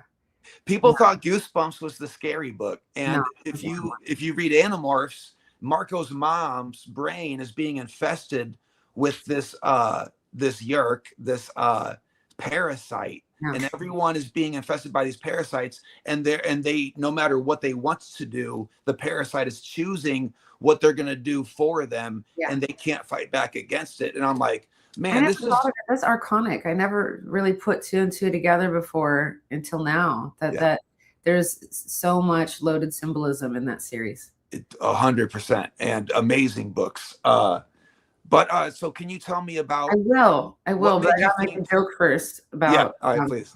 The cover. I forget all their names. You have a better memory for it than I do, but I love the meme where it's the cover with the girl who turns into the horse. And Yeah. all the ketamine jokes regarding that have been priceless. I think I saw one where someone like put Joe Rogan in there. Yes. And like made it turn into him. That was funny. You could tell the person who made that meme wasn't attacking Joe Rogan. They made the meme based on how ridiculous everyone's reaction was to the ivermectin, ivermectin, which is an anti-parasitical. It won a Nobel Prize for saving people from river blindness. It's been used for decades. It's extremely safe. Like every time someone uses, lotion on little kids for lice infestation, that's ivermectin. It's very safe. Yeah. You just have did you see the CIA document that just got declassified from 60 years ago regarding ivermectin? Yeah, I have to look into that. I mean, it's pretty much a miracle drug. It's an anti-parasite for so many illnesses. Well, it's about cancer. In the CIA document, they were saying that, but not from that document. Yeah, that and fenbendazole. Yeah. There's something wild stuff. Oh, absolutely. Right. And it changes the way we hypothesize. Every cancer is a little bit different, but just how the body lets that thing happen and become a runaway circumstance. But yeah, I like that you picked out the Animorphs one with the alligator, because that was very much the theme of this moment in the Ayahuasca trip. It was the very beginning of my first time doing that. And I remember being in this beautiful cabin in the mountains, and I looked to my right, and it's just the beautiful wood grain, a very like rich red brown, and all of the wood grain looked really luminous. Like when you look at it and it's got that nice sheen, right. Different angles. It's got that light reflective quality. And I looked at it, and out of the pareidolia of the wood grains, this being kind of manifested, and it became more dimensional. It kind of peeled itself off the wall a little bit. And it was a really tall, feminine alligator. And it was like standing up, but it kind of had this like alligator goddess vibe. It kind of reminded me of like an Egyptian Nile kind of thing. It had an alligator body, but its head was turned down at me, and it extended its hand, its little alligator paw, and it's just like beautiful fingers, like creepy long claw fingers. Yeah. They've got such little cool paws. And I remember just being stunned and looking up at it and not necessarily attaching any kind of personal fear to it. But then I also saw these like beautiful furred curtains. It's hard to describe, almost like velvet. And they would sort of like ripple, just behind it. And it almost looked like it was like some furred skirt of a giant cosmic goddess. And shortly after that, I started feeling these qualities come up in my self-awareness, like I was saying in the book, kind of on an evolutionary level. And I don't necessarily know if it was related to the stacking of different brain anatomies, the brainstem and reptilian brain and these different cortexes. Right. But I was sort of horrified. It was not really anything related to my personal experience or personal actions on like an individual level. Okay. It was more related to this idea that, as an embodied being, I am part of a lineage of biological entities that are capable of these things that I was finding myself horrified by, but also just intrinsically capable of. That capacity and potentiality is something that like no level of being a conscious good person separates you from at all. Kind of like that thought that, and pardon me for saying so, like if Hitler's a monster, everybody's capable of being a monster just by virtue of us all being human beings. Anybody could be Pol Pot, anybody could be Stalin, anybody could be a fucking monster. Pardon my language. And that potentiality was terrifying. It was basically saying like your lineage is also of monstrous beings. Yeah. Like, I was vegetarian for 13 years. It really wrecked my body. I'm not genetically set up for that. And, I had to return to being an omnivore. And, Right. I grew up eating meat with the rest of my family. It's delicious. Like au jus is delicious, and I can't deny that, consuming other beings is a part of the optimization of my biology, and that imposes suffering on other beings. Right. And like scientists are like, yeah, well, plants scream too. They have, Right. it's just not something we see on the surface as easily. And Right. when I witnessed all of that, I had to take it in. It's not like something I could avoid. But I did sit with it for a moment, and I acknowledged it, and I kind of addressed the medicine, and I said, this is true, and it's painful and it's sad. But that's not really what I came to witness. Yeah. And I asked for mercy, just straight up. I was like, please have mercy. I don't want to look at that aspect right now. Okay. And like I said, I've come from a background of looking at a lot of the wholeness and typically not shying away from the shadow. But in this moment, I really just beseeched the medicine, and I was like, really want to see the nice shit. I really want to see the beauty. I really want to like understand, that part is real, because it's so easy to be in like that visceral moment with the shadow and be like, shit, this is really real. Yeah. I, wanted to feel the same other end of that spectrum and be like, where are the Buddha medicine lands? Where's the beauty?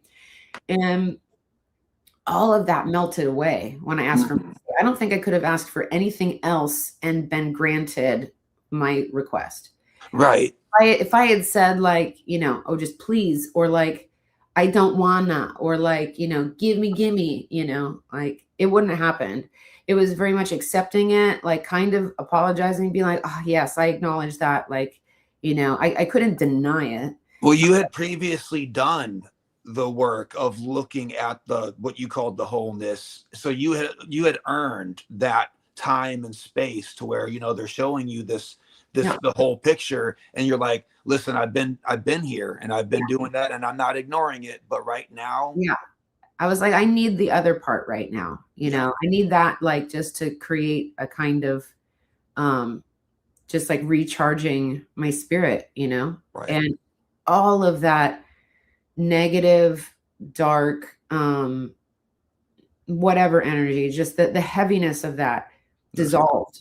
And out of that, this beautiful, uplifting, luminous quality happened, where I saw Ida and Pangala, the two serpents from, Hinduism and the Kundalini energy, kind of emerge out of that husk of all of that darkness. And they were beautiful. They kind of looked like, let me see if I can't find this card, but they were like crystalline and beautiful and made of light, and they spiraled around one another.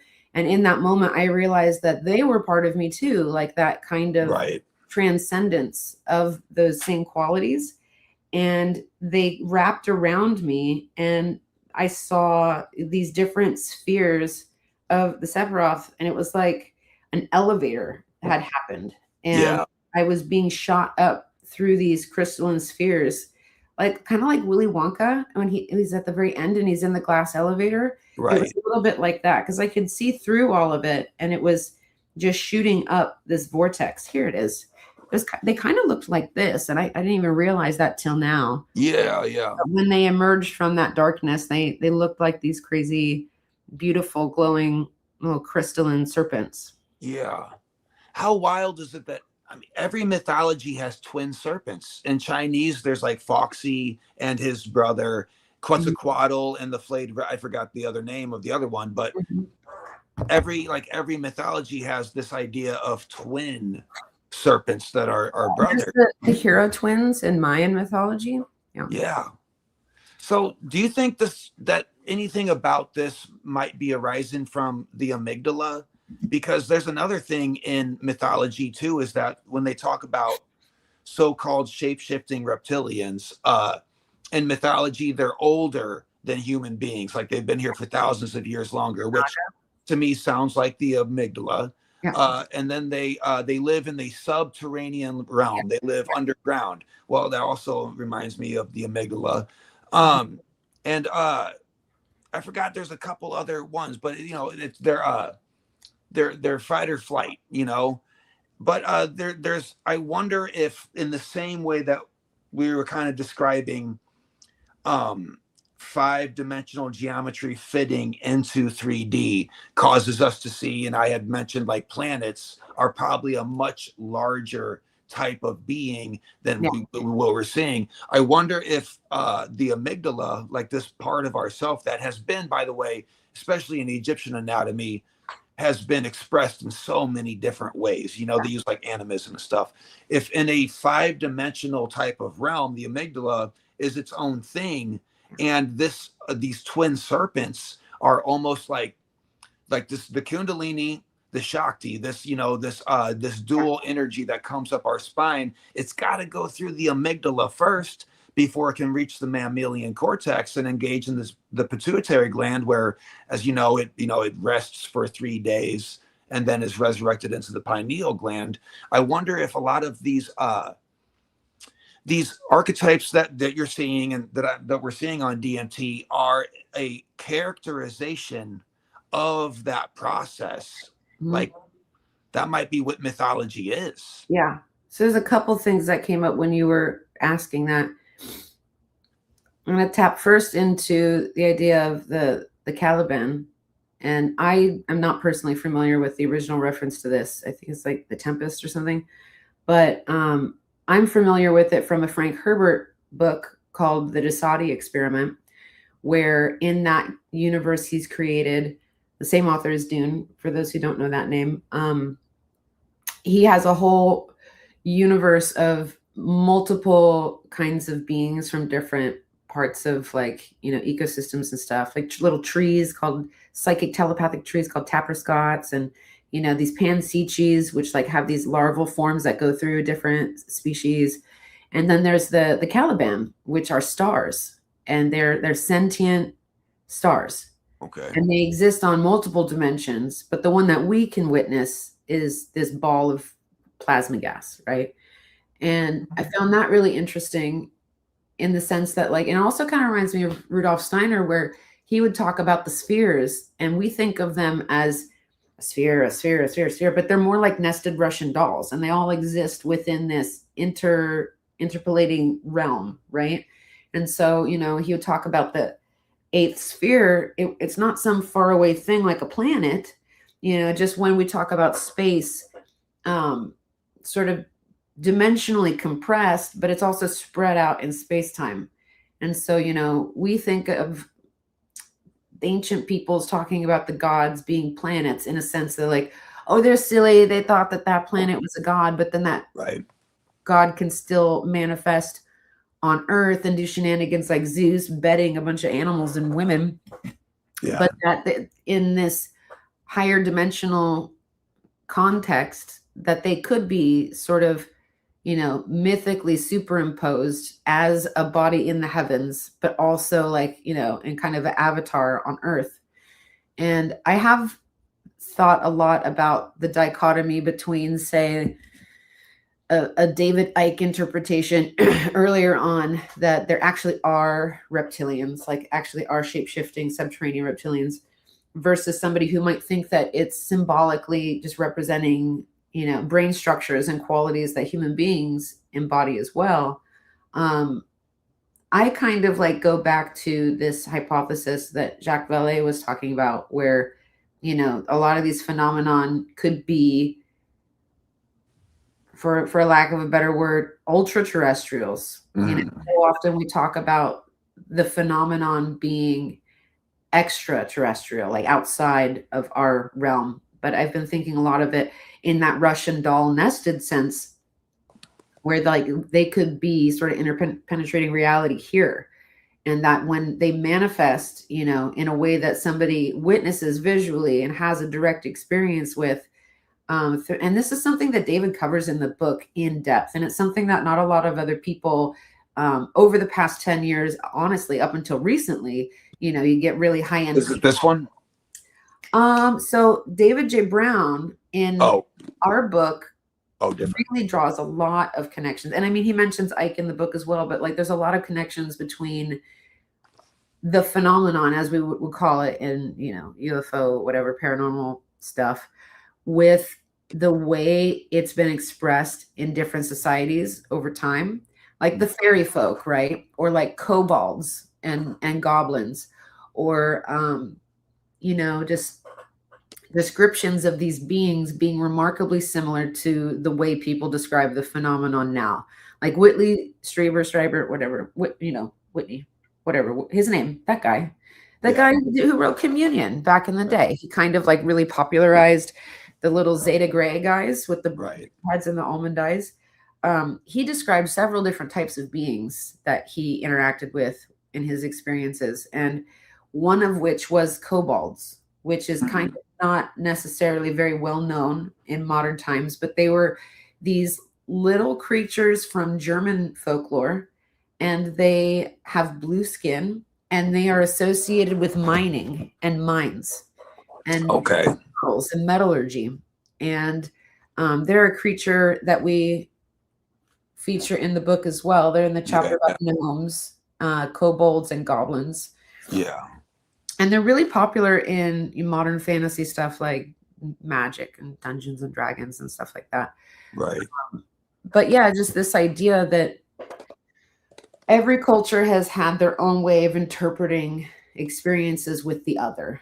And for the most part, a lot of those cultures recognized that that's a part of like the phenomenology of Earth on some level, that they're not outsiders, that they're here. They've always been here. And it's really only been recently that, you know, postmodern society has kind of projected on them like, oh, those guys are from elsewhere. Those guys are from outer space. Hey. You know? Yeah. Yeah. I didn't mean to interrupt right there. Sorry. I leave a lot of room open. I don't really like to be super definitive about what I think reality is or isn't, because if as soon as I do that, the mystery is going to stop revealing itself to me. Right. That's just the way it is. But I also, how do I say it? Like, because of that, it also allows me to see connections that, and I mean, I don't want to be like a schizophrenic and be like, oh, I see numbers everywhere, blah, blah, blah. But I do leave open a lot of room for some things to be potentially true. Like, I'm not going to say that there aren't subterranean reptilian beings that, you know, are outside of our ability to witness or detect. And I find it, gosh, it's such a weird subject, especially recently. I do think that it's a possibility. We know so little about the world. We still haven't explored a lot of parts of the ocean. You know, we're still learning a lot about earth sciences. There's crazy cave systems. Who's to say that there's not like hyperdimensional reptilian beings, you know, living in the unseen parts of, you know, the world, and let alone like, you know, you've got UFO phenomenon, but you have underwater phenomenon as well. They've documented, the military's documented it off the coast of San Diego and California. Yeah. A fun fact is there's never been a documented case of a UFO or a UAP, whatever, coming from space. They always come from the ocean. I just heard that the other day. Right. So I have a weird story that I want to tell you really briefly. Okay. And I have only talked about this very briefly on a couple comedy podcasts that my brother drags me into with him and his friends. Which is great because you can just say off the cuff, unhinged shit to these people and they love it. Right. So when I was a really small child, I was probably about 5. And my younger brother is only about 1.5 years younger than me. So we're very close in age. And we grew up in California, just outside a military base. Our dad was a master sergeant for an aircraft maintenance crew. He worked on big C-5 Galaxy jet engines. And he probably did other stuff. You know what I mean? I think that was a Moonlight, because his dad did stuff. And It was really weird because it was in the 90s. We had just had a block party. It was about 9 p.m. It had just gotten dark, and beautiful summer night. And my brother wants to play a little game with these two rubber animal toys. He's got a little snake and he's got a little frog.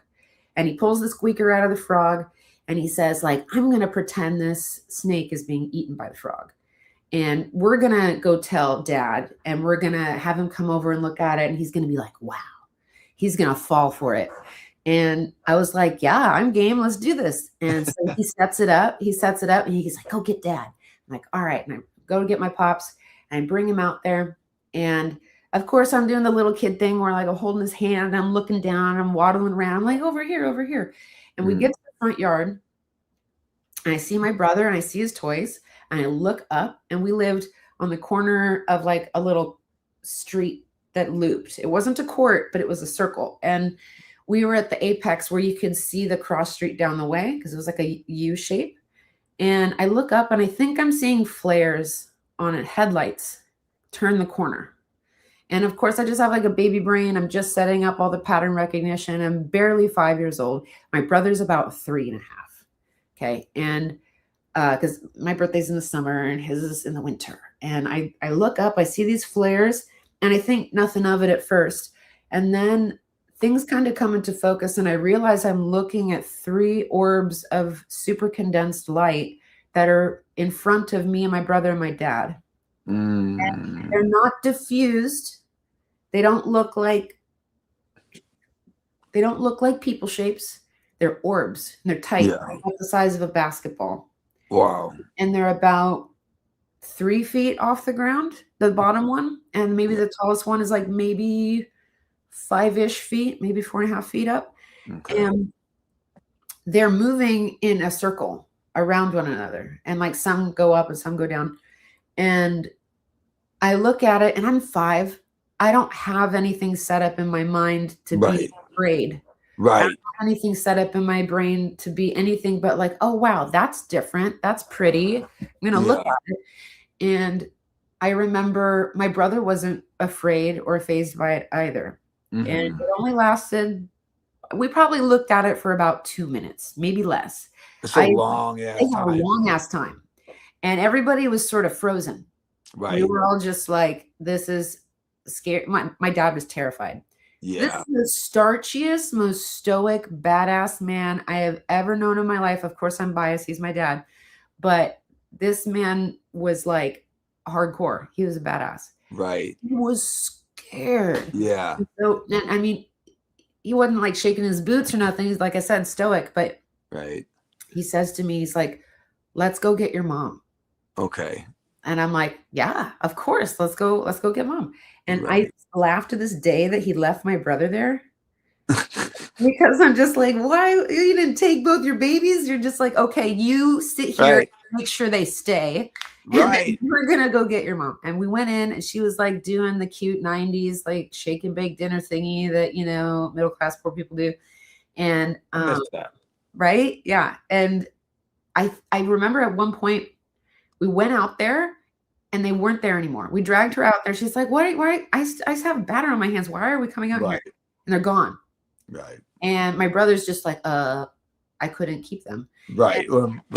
Go upstairs to my bedroom, which faced the little bay windows to this court. And we looked down, couldn't see nothing. They were completely gone. I thought it was a dream for the next 10 years. And I'm a teenager, about 15, you know, when you share spooky stories with your friends. It was daylight and all, but I'm telling my bestie, Kelly, and my pops is in the other room, and he overhears it.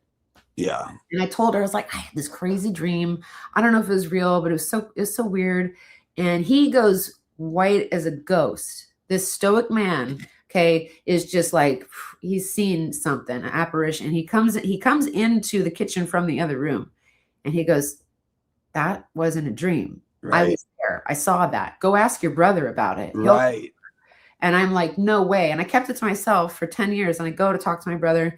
He's got that elephant memory like I do. And he says, he's like, no, that really happened. Yeah. So when you mean they weren't diffused, like they had a clearly defined border. there was a lot of flare on it in the sense that like the level of diffusion and the gradient wasn't like this big. Okay. Right. They didn't look metallic. They didn't look corporeal or solid. They did look like condensed light. Right. And the diffusion at the edge was only about this much. Yeah. When I first saw them, it really did look like when a flare happens, right? I've had people ask me, did they turn on? Did they go away? Did they like come at you? And no, they just kind of appeared in place, like with a slow, you know, just manifesting. I didn't see them go away. I have to ask my brother, like, if he remembers how that part happened for him. But yeah, we've been trying to, it was not ball lightning for anybody wondering. Like, I was going to say, because the ball lightning is very diffused. And we were literally less than 6 feet away from this. Yeah. This was less than a human adult's height away. Do you get a feeling that it had anything to do with you being there? Or were they doing their own thing? There's a guy, I forget his name right now. He wrote a book called The Sphere Network, and there's a pretty good documentary. I think the documentary came off of YouTube for copyright reasons a while back. Someone had uploaded it, but it is on Gaia Network. It's a really good documentary. He's been investigating like the nature of the sphere phenomenon from a very scientific place, like not projecting anything onto it. And his hypothesis makes a lot of sense for me, that they're related to UFO phenomenon, but that there's different layers of a network, and that I probably witnessed. I think it's like 3, 2, 1. Like upper atmosphere is 1, but I could have it backwards. But anyway, I experienced the layer of the network, very close, low atmosphere, like ground level, really. And from my brother's recollection, they had a fixed geometric relationship to one another in space that was a triangle. I just saw shapes like, so my brain said they're circling, you know, an empty axis in the middle. Yeah. Pardon me. But yeah. Well, this is how stars orbit. For sure. What was the last part? I honestly think that it's related to that sphere network hypothesis. Yeah. And I recall, and this is the last little bit I'll share about it, not ball lightning. And at one point a couple years ago, my brother had seen a like ghost hunting thing on the History Channel. I never watched that show, but it was like big back then. And, you know, it's just like fun trash TV. But there was a particular episode, he said, where there was a woman who got footage in her attic of weird phenomenon, and that it was the only thing he had ever seen that was like straight up uncannily verbatim what he remembers witnessing. Yeah. And just to have like 2 other subjective witnesses like corroborate the same memory was crazy, because I could have just it off as a dream forever and never been bothered by it.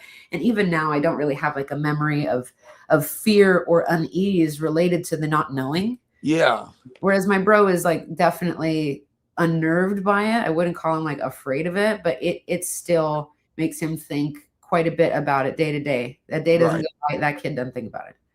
So I want to recommend something to you. Actually, a couple things, and I don't want to get this wrong. So first of all, that's how stars orbit. Our sun being one star is weird. Yeah. Right. Everything else is binary and trinary, and it's like 2 or 3 stars orbiting each other. But Andrew Collins has a book called Light Quest. And despite being an utterly unpleasant man, he does good research. And this book is filled. I just opened right up to one.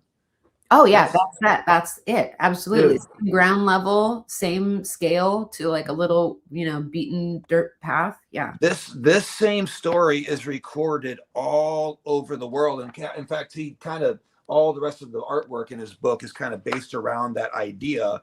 And it's not always, but it's very typically 3, especially around Stonehenge, whatever they got going on over there in there. And then he brings up there's like another one right there. That's more diffused, I think, than you're talking about. But there's these very similar. Right. There's these lights. It's a lighting artifact. Honestly, I think it's just an artifact of like where they are, what's going on. Yeah, just like that. Wow. And I didn't feel any static or like goosebumps or anything like that. It wasn't scary. I didn't feel anything except for just like childlike awe about it. Yeah. We've tried to hypothesize why or how for a long time. When I was a kid, I thought it was just like the ghosts of animals from, the area that our little suburban house track was put on, because it was at the edge of town near some agricultural fields. Yeah. And yeah, I've often wondered if there were three, because there were three of us there. I've often wondered if this is totally fringe and it's just, whatever musings, but I've wondered if it has anything to do with like us three or personal karma or something related to my dad or related to his work. He had out-of-body experiences when he was younger that he was really afraid of. He was not a very woo man, Right. He had some anomalous experiences that unnerved him throughout his life. And so like, I've always wondered about that sort of thing, but I don't have any definitive answers. So I don't try to my perception on any of them. Well, that's another thing is like Whitley Strieber talks about them always coming in three. And so you mentioned Whitley Strieber. Yeah. And let me find communion. So if anybody listening, by the way, whether you believe his story or not, communion is a staple in the community of all this stuff. Movie too. And the movie is so funny. Dancing Christopher Walken is absolutely brilliant in that movie. And I realize a lot of people give the movie flack because the aliens look plastic and dumb, but you know what? Come on now. It's the experience he describes with the light at the cabin and the way his friends reacted to that outing and how like it sent several of them packing to go home that next morning. It's a cheesy movie, but it's still good. And Christopher Walken absolutely sends it. The very last chapter in Communion, he goes on a rant about them always being three. And I'm trying to find like the part I marked in here where it summarizes it, but it's pretty much the entire end of the book. But he's talking about quasars being in three, and then he goes into like the Holy Trinity, like how everything is always in three in like religions and stuff like that. And I thought that was kind of a neat part, but now it's becoming an unignorable part of the entire paranormal type of conversation, But man, all right, this is a really good talk so far. Likewise, thank you. Yeah, let me flip this open real quick because I got a couple pages marked, and there are certain parts here that I know that if I let you go without bringing it up, I'm going to be slapping myself. Go as long as you'd like. It's right. morning for me too over here. I think it's an hour earlier than you are, and I'm just chilling. Cool. But I did want to mention that in the book, there's actually a great number of other artists that are featured.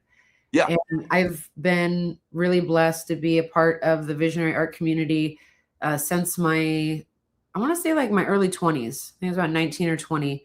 And having lived on the West Coast, I was really blessed to be a part of the psychedelic bass music festival community. A lot of live painters, a lot of really amazing people at different peaks of their career there, including, people like I mentioned before, Andrew Jones.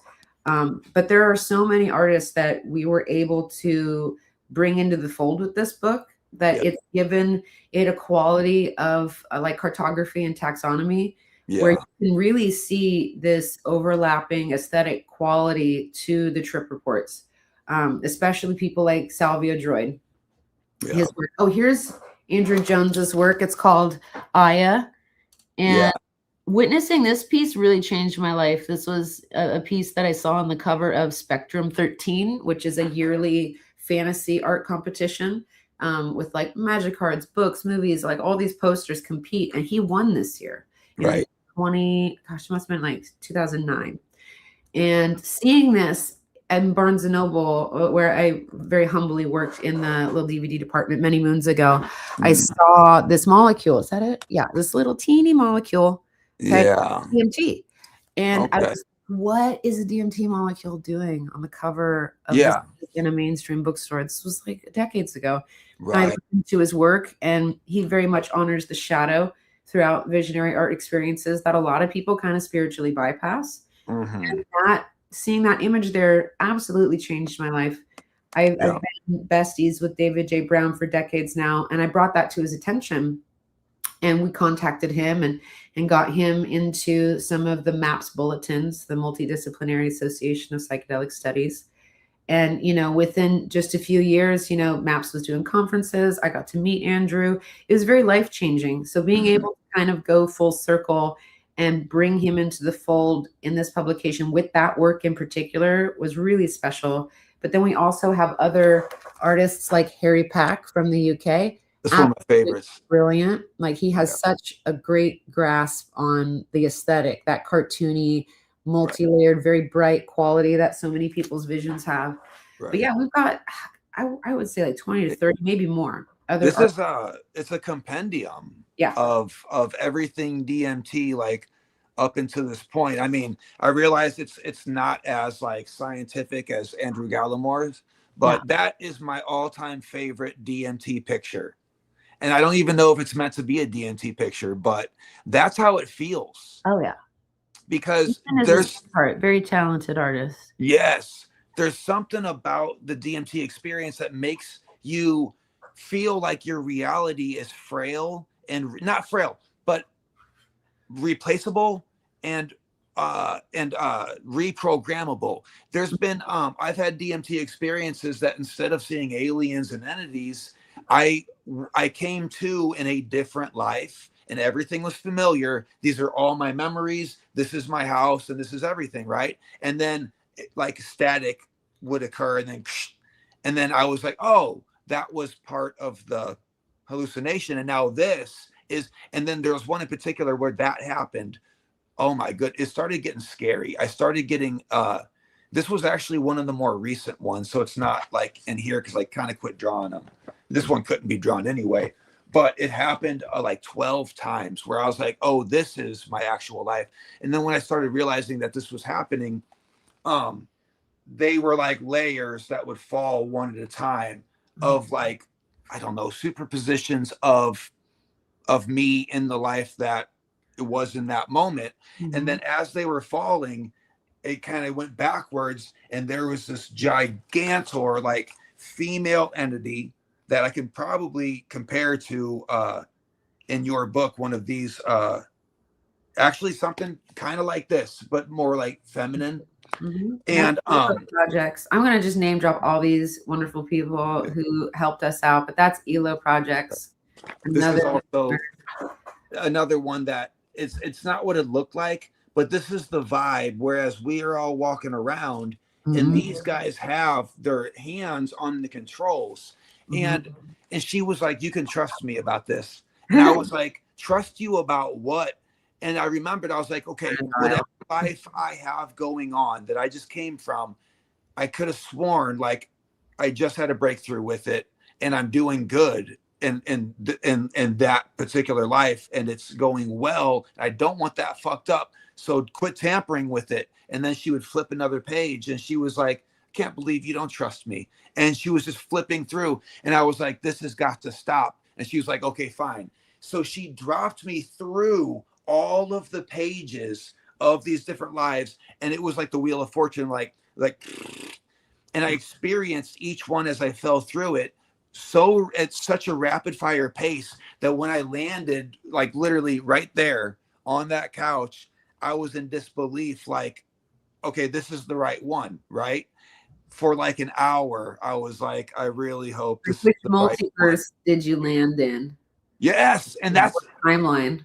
The most terrifying thing I can think of, that if I was to shift into a different timeline, so to speak, of any way, shape, or form that I can't even comprehend, I wouldn't know it. Yeah, would you know? Yeah, exactly. That shit, it drives me bananas because we think that all of this is solid and real, and according to the trip reports of everyone and religious doctrines and everything of all of all time periods, it points in the direction that it's actually, no, it's like, it's very frail, you know? I think of it when people say simulation theory, which of course has like haunted me for a long time. But rather than saying simulation, because I don't like that word, Right. I think of it as a construct. I think of it as, right. you know, the way, you know, we think about the holographic universe or whatever. There's obviously a structure to it. There's obviously some kind of, I don't like the word matrix either. Because Right. when you think about it, its root word is, you know, the same as maternal, right? It's the same as, you know, matronly or whatever. It's Yeah. just matricy. It's like a crystal lattice or something. So it's Yeah. really about the structure of the thing. It's not really about like, is it base reality? Because on some level, like you would just say like the only base reality is Ein Sof or whatever. It's like, you know, the fountainhead is the only real source reality. And so rather than thinking about it like, oh, is it fake? Is it simulacra? Whatever. I just think of it like it's some kind of construct. There's some kind of organized principle by which the light is like being diffused or changed. It's still light as it comes through, but like we end up in this sort of perceptual realm where the density is changed and there's shadow, you know, and we mistake the form of the shadow being passed through the density for substance, you know, but it's still just vibration. And you know, the collapse of the waveform is the thing that we mistake for solidness because it has structure. Yeah. If you ever see like a really talented ventriloquist talking to his own puppets, and he's got a variety of different puppets, you know, say like Jeff Dunham or something like that. Yeah. So I was thinking of. Yeah. And so he gets lost in a conversation with that entity that's on his hand. And at a certain point, he forgets that it's a reflection of himself. I can't help but feel like that's a perfect analogy for what God is doing with. I honestly think that, so like, it's funny you should say that because one of the principal questions that people ask is, are they real? These entities. Right. They say, are they real? And what David and I like to say is, we don't have a definition for consciousness that is solid or universal or whatever. We have a perception of it, we have an experience of it, but we don't have any kind of empirical thing that we can hang our hat on and say like, this is what consciousness is. And so it's really difficult, you know, to say that. It's like a lot of people would say like, oh, life is a dream. You know, I don't know that any of my experience is real outside of the subjectivity of it any more than I do when I have a powerful dream, right? Yeah. We don't like invalidating, you know, anybody's perceptions of being real, because obviously that's not the case. I'm saying that I could very much be just as much of a dream character in your life as, you know, you are to anyone else. And so when we think about these kind of like precepts where we say, are they real? There's a really interesting researcher in the Netherlands named Zeus Tapato, who's doing research with DMT and VR, as well as fMRI. I don't know. One of the techniques for brain scanning. And he is of the camp quite polar opposite to Andrew Gallimore, where he thinks they're artifacts of the mind. He thinks that it's just us, that it's kind of like this pareidolia projection of it. And I find it really interesting because I've had some conversations with him about it, and I hold space that it could be both. Yeah. You know, I think that, you know, we could just be a tiny fragment of them in a lower compressed media. Yeah. And I think that when we look at them, it's the waveform collapsing on a familiar archetype, and we might be witnessing a part of ourselves outside of time as something other or separate. Yeah. I got really lucky one time a couple months ago, maybe like 2 or 3 months ago, where I somehow managed to articulate it in a way that bridged the gap for him, where it held onto the woo that was plenty for people who believe they're real. Yeah. And it also appealed to his more scientific framing. And he was like, oh, I hadn't really thought about it like that. That makes sense. That could totally be the thing. And I wish I could remember the exact way I phrased it. But huge accomplishment for me just to get of course, even partially, because he's very adamant about his hypothesis around it. And I've seen some really cute like Twitter spats with him and Indra about it. Yeah. The way I think of it is we need to update our definition of what the word real means, because we only have the one word that means real. So this word, dreams are real, and also dreams are also not real. So we need a couple different definitions for it. I'm glad you said that. One of my favorite trip reports is in the book. So I realize this isn't your section of the book, but I'm glad he included this. So like David J. Brown, right, is the guy. Yeah. And he's got some great stories in here. And man, I'll tell you what, he gets around. I'm reading this thing and he's got some friends. And how does he get to find everyone? That's amazing. But so he's blessed, very lucky and very charming person. Yeah. Right. But comedian Shane Moss was known for a while for smoking DMT, and he's even got like a little. He told his trip report, and someone animated it, and they did a dog shit job. It was really bad. It was from the trip or something like that. It was like that. And that, for the record, if you're asking me, I don't like that show because they give DMT a very bad light. But but he's talking about going to these different dimensions and seeing these different beings.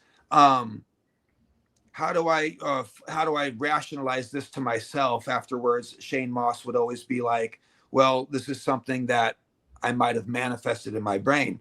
So he asked a question in this next trip. He said, you need to show me something to prove that you're outside of my head. Moss then describes having an encounter with a DMT realm, dancing purple gypsy woman, that he's known for lifetimes. After 5 or 6 more encounters with this purple woman and the DMT experiences, he then describes a strange story in which a friend smoked some DMT with him and reported that a dancing purple gypsy woman at this carnival said that she knew Shane really well. Was this telepathy, psychic resonance, a crazy coincidence, or evidence for the independent reality of the DMT world and the entities here? So one thing I know that did not happen is that he made this up. I've had too many DMT experiences to disregard anybody's personal stories about them. So what that means, I don't know. However, he did say, I need you to show me something tangible. And then because that's impossible, you can't hold anything in your hand. One of his friends was like, hey, I met your girlfriend in the DMT realm. And you just can't make this kind of shit up. And so speaking of comedians, thank you, by the way, Soldier CHPV says, thanks for the Harem of Biff video. You're welcome, but that's oddly specific here, buddy. By the way, remind me, I don't know what, I loosely keep an eye on the chat. They really, really, really want me to ask you about Itzhak Bentov. I don't know if that's something that you had going on previously. I'm not familiar with that. Okay, guys, come on, guys. Relax here. But I'm laughing. I grew up with a brother, so nothing phases me these days. It's funny. Yeah. But they're like, Itzhak Bentov, ask her about Bentov, ask her about Bentov. And I'm like, and then I chat like, Bentov, what do you mean? And they're like, ask her about him. I'm like, okay. So maybe for part 2. I don't know. But either that or they're just fucking with me. They might be fucking with me. I'm not sure. But so are you a fan of Trevor Moore? I love Trevor Moore. I have a crush on him. I think he's hilarious. He looks like, what is that guy's name? I miss him so dearly. You remember that animated show, Doug? And there was like the bully, and he like had the green skin and the red hair and the jacket. Trevor looks like, Trevor Moore. No. That's the other Trevor. So Tales from the Trip, right? Okay. They do an episode with this comedian, Trevor. I forget his last name right now. Okay. Very fucking funny. Highly recommend. I know that like you have mixed feelings about that show, but that was a pretty good short. I don't mind the stories. But going back to Trevor Moore, rest in peace, bless you, Trevor. Also very cute man. Fucking Um, legend. I think he yeah. was taken out. I do not think he just fell from his balcony drunk. No. He was doing some mad spicy stuff right before he left this world. Yeah. But yeah, his music video with the giving his computer DMT and going to the strip club, and then the Anunnaki, like, manifesting, Yeah. and the little computer talking shit, and they had to reboot the simulation. Yeah, Yeah. that's classic. I love the gnomes, the way they, and they were so what's the word? They were super quintessential, and they're like, "We're glad you're here." Yeah. That is so the vibe when you first start journeying. They know Right. you're coming. Then you show up. They're jubilant. Mm-hmm. They're, very encouraging, and they're like, "You made it. We've been waiting for you. Like, good job." You know, Right. yeah, it's adorable, and the It's visuals on it were amazing it's for incredible. being, Right. It not a huge Hollywood production or whatever. They right. nailed it back in the day. Well, it was allowed to be cheesy, and that's what I think Yeah. was amazing about it. And I'll be honest with you, I probably think about Trevor Moore about once a day, Yeah. if not multiple times. Mhm. And he was he's one of my heroes of all time, and there's no question that he was executed. Was And it Whitest Kids You Know or something? Was that yeah, show with which his friends? yeah, I liked his show. I liked Whitest Kids, and it was a really good comedic show, but So edgy. paled in comparison to his Homework, yeah. personal philosophies Very and smart man. yeah, and it's so crazy that he died like that. Yet meanwhile, His some of his Illuminati bit, sketches, huh? fire. The What, Illuminati bit, fire. yeah, that's what I'm saying. Like The one about the young kid who is obviously Justin Bieber, and like, yeah, especially now with the stuff right. that's been coming out the past couple months and weeks, like, He so didn't just call it, he experienced these things because he was on his way to become famous. Like, I know he was famous, but he was on his way to become like a household name. yeah, And with all of that stuff on his track record, yeah. you ever read his last tweet? No. His last tweet, he was wondering if the MK Ultra program was utilized. They learned about how to trigger people's fear response to make them controllable, and that's what the news was literally for. Mhm. Because our news in America is not the same as in Norway or Canada. None of our media is. Our Right, movies, our news, right. our entertainment, none of it's the same. Yeah. No, it's an ugly situation, and he called it out. But yeah, and I couldn't help but I smiled for 20 minutes because the way David wrote in this book, in Trevor Moore's hilarious music video, "My Computer Just Became Self-Aware," he smokes DMT with a sentient computer, and they're transported to hyperspace where colorful, translucent gnomes sing to them, "We're glad you're here. Come stay a while." And it's so awesome to see that written about in a book. And he doesn't, of course, he doesn't elaborate, what happened, whatever. But for anyone here listening, which you probably already know, but if you look up Trevor Moore's DMT videos, you can search up, it is one of the most brilliant music videos ever. I mean, of all time. Mhm. And there's memes made where people will be like, "This is my religion," and they play the end clip of it. I didn't know that the computer wanted to, like, go to the strip club and smoke crack, and I Yeah, guess there wasn't, the dealer had DMT, and he was like, "Give me that." And yeah.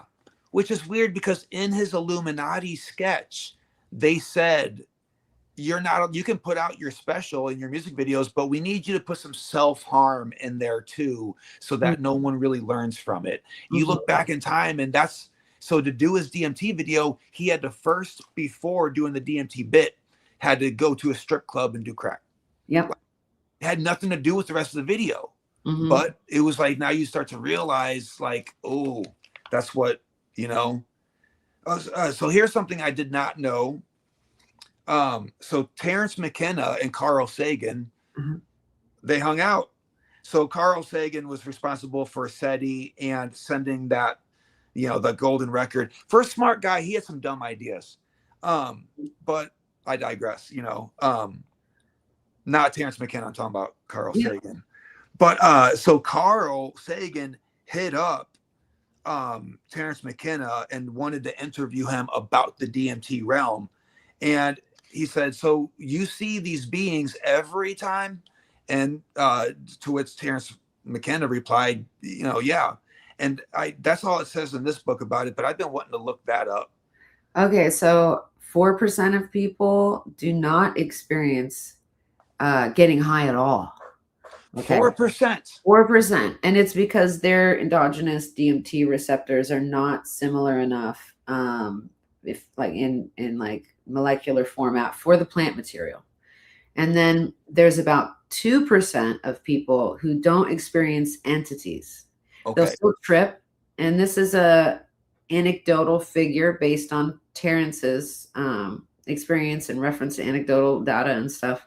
I forget exactly how the numbers are parsed out in David Luke's study, but they're very similar in percentage. And they do account for the 4% that don't experience any hallucinations.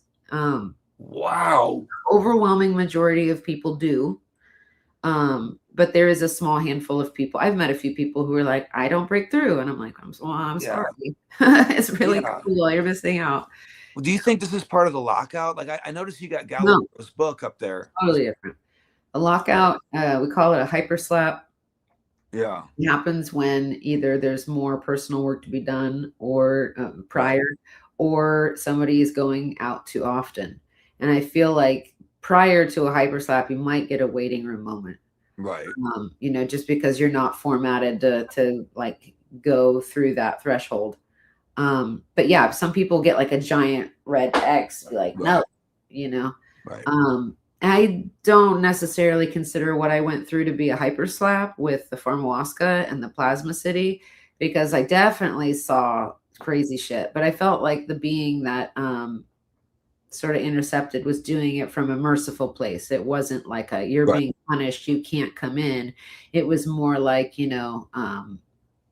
just you can't handle this right now, we got to do a rain check. Yeah, I've oftentimes crossed over and been like, give me all you got. And then like one time in particular, there was these pillars like skyscrapers, and they had living symbols on them.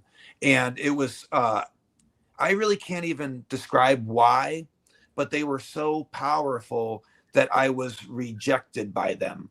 Like the being who brought me there was like welcoming, like, okay, here you go. And this is, he was ready to be like, this is that.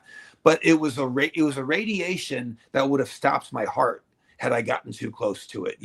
Yeah. Too powerful. So it wasn't evil, but like electricity. I literally saw that. I saw that Plasma City, and it was so intense. It was going to blister my business and my soul. And like you're saying, like, what stopped your heart is it was almost like radiation. And I looked at it and I just was simultaneously super compelled to want to get up and walk towards it. Yeah. Okay. It was so beautiful.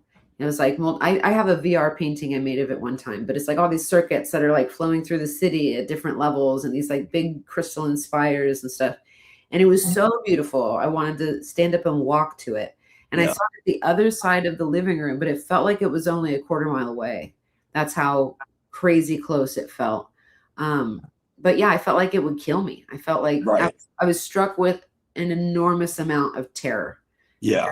I was going to die. That I just, in order to see this, that like part of me would just fall away like a dead leaf or something. Right. If you're sitting in a car at a bass, like a subwoofer competition, and like the bass hits so hard that you actually you become fearful of your body. Yeah, it's like those government sound weapons, Yeah. Badly tuned bass shows, and like it reaches that level where it starts to mess with your nervous system, and even with hearing protection, you just feel this urge to flee. Yeah, right. If it's poorly tuned, yeah. Yeah, you know about the chupas in Brazil, the UFOs that zap people? I think that's government technology being tested, but you've seen Moment of Contact, from James Fox. Oh, highly recommend. So James Fox is a UFO documentarian, and he has a couple different series. I Know What I Saw, Moment of Contact. I forget Okay. the other one. Moment of Contact is my personal favorite. It goes into a 1996 event that happened in Varginha. I know, Yeah. great name. Varginha, Brazil. Yeah. And there are many eyewitnesses that he interviews, and it was a craft that went down out in the countryside just outside of town, and two entities, seemingly biological, one of which perished and died, I'm guessing, at the site. And the government collected it and brought it to a local hospital for x-rays and other stuff.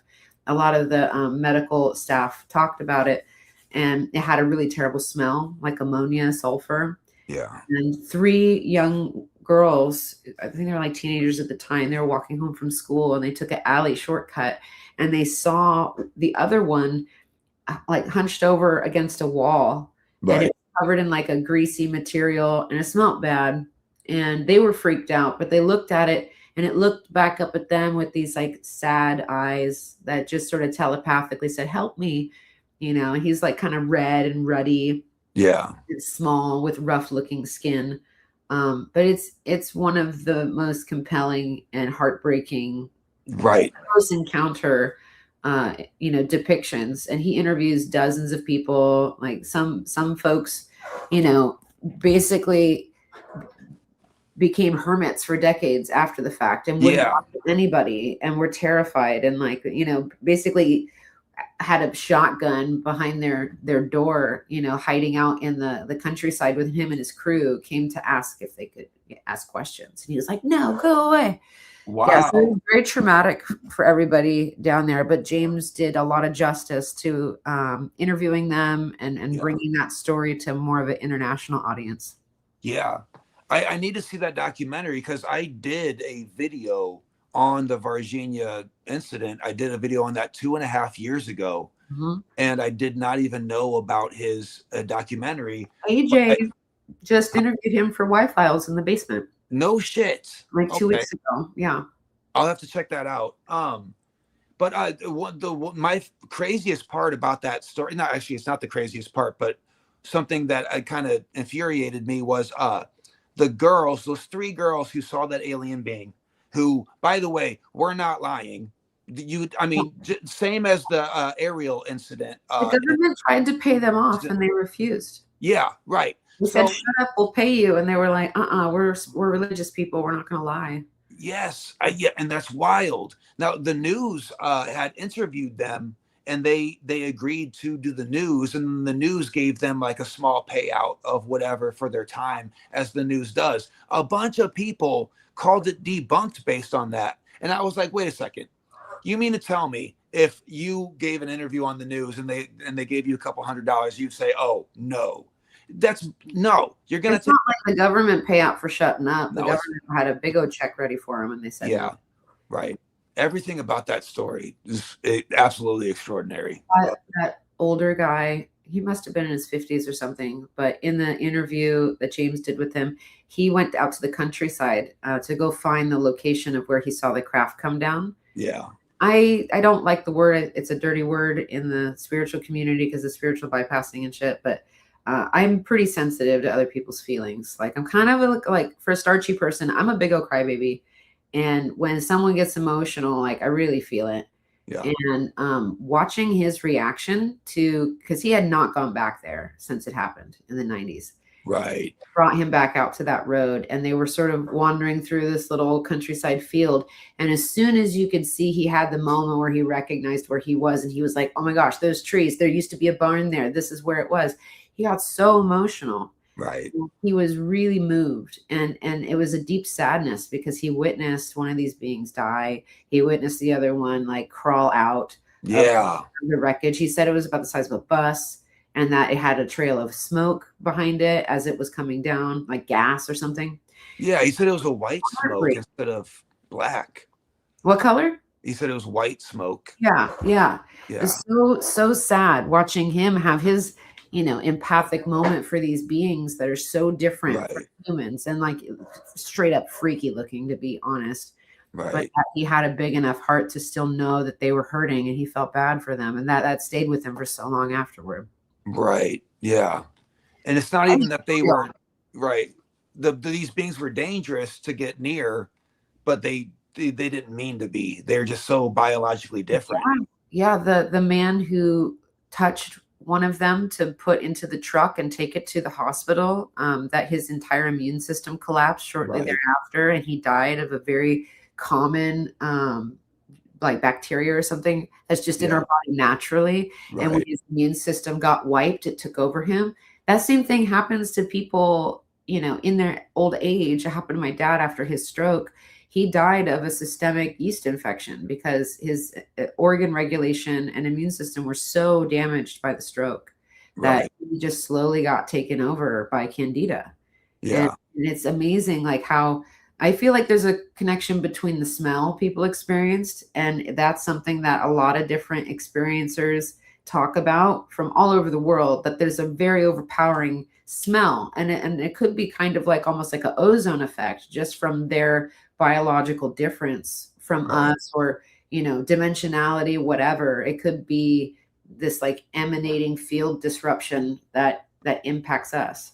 A lot of people describe the smell of ozone Yeah. in both DMT experiences and with abduction, and which I know but I've made that comparison before where I wonder if there is some kind of like, connection there, because a lot of these seem to be, in fact, there's a chapter in here where you hypothesize, well, not hypothesize, but that some entities seem to have a sort of like alien type of presence to them, and yeah, you got it. There's a section on grays in here. Exactly. Yeah. So yeah, that is fascinating. I struggled to make one that wasn't just straight up scary looking. It's difficult to not have that. Which Yeah. the only DMT entity I can think of that's actually not kind of scary is this one. I don't know if you've ever seen this one before, but this guy is yeah, friendly little buddy. It's funny you bring that up, because that's what I thought when Alexander Biner, I'm going to say his last name wrong, whatever. UK guy. He's with what is it called? It's a psychedelic conference that they have over there. I forget what it's called, but he is one of the founding members over there. He's good friends with Carl Hayden Smith, and he also was leveraging large language models. Is that what they're called? Or whatever. You know what I'm saying? The LLMs for machine learning and AI image generation. Okay. He made a image featured in the book about his DMTX experience, where he met a clan of like chinchillas, for lack of a better word. Okay. Yeah. Yeah, he experienced them as a part of a greater ecosystem of entities. And he described that when he visited them, that they invited him into their little, you got it. All their right. little social communion, Yeah. like, hey, be a part of our greater family and little tribe of chinchillas. And I couldn't help but think that they reminded me of Pikachu, that they have that little Pokemon rodent quality. That is the cutest shit I've ever fucking seen come out of DMT anything. I would join their little. Yeah. So what is DMTX? DMTX is the extended state studies that Andrew Gallimore did at the Imperial College London a couple of years ago. And what they did was they utilized the same kind of protocol that you have for anesthesia, but they applied it to DMT. And so they did an IV slow drip with it over an extended period of time. I think it's like an hour or two. I don't know. I'm friends with one of the participants, Carl Hayden Smith, who is a professor, I think, at Imperial College London. Okay. And super articulate guy, really sweet natured. He was on a pod with Aubrey Marcus. I want to say like 2 years ago, a year and a half ago or so, right around the time one of Gallimore's newer books was like in its promo cycle. And he talks in depth about his experiences with DMTX. And he's one of the best at articulating about it. But he's gone out several times, and I think he was a part of the dose finding study as well as some of the other aspects. But they did MRIs on people, so they'd be like on an IV drip, and then they would go into the MRI, which is like a harrowing thing to sign up for to begin with. Yeah. Had one knows they sound like a bad, techno gabber rave from the 90s or something in Germany. But he talks about like having seen an entity in the MRI like come out of it, which is so crazy because like I had an MRI done. Who saw it come out of the MRI? What's up? Who saw it come out of the MRI? Carl Hayden Smith. The guy doing the study or the guy participating in the study? Okay, participating. So Andrew Gallimore is the researcher who did it along with Strassman. Gallimore is typically in Japan, but he works with the Imperial College London. Carl is from the UK and is a professor there. And so he participated in the study as one of the guinea pigs, essentially. Okay. He's the one that described having experienced, the entity like you normally would in a DMT experience, but having it be wildly, sort of, I don't know if augmented is the word I would want to use, but the MRI experience itself like really impacted like its manifestation and like how it was affected by it, which is crazy because some people talk about jinn being potentially electromagnetic beings. Okay. There's that movie, what is it, 1,000 Years of Longing or something with Iris Elba, whatever his name is. He's a cool dude. And Tilda Swinton. The movie falls apart at the end. Not a great third act, but I will say the depiction of jinn being impacted by electromagnetic frequencies was really interesting. And MRI machine is electromagnetic, right? That's a lot of radiation. The MRI technology is so complicated that you don't even have a full grasp on it. But the basic gist of it is that you have hydrogen molecules in the water in your body, right? Right. And there's a particular kind of like electron resonance for all of the hydrogen. And what it does is like, if this is your default hydrogen resonance, it magnetically shifts it, in all of the water in your body. And then with the magnets, it'll do that. Really crazy strong magnets. That's why you can't have any body jewelry, any whatever, when you go in those things. And then they shift the magnetic frequency of all of the hydrogen in the water, and then it lets go.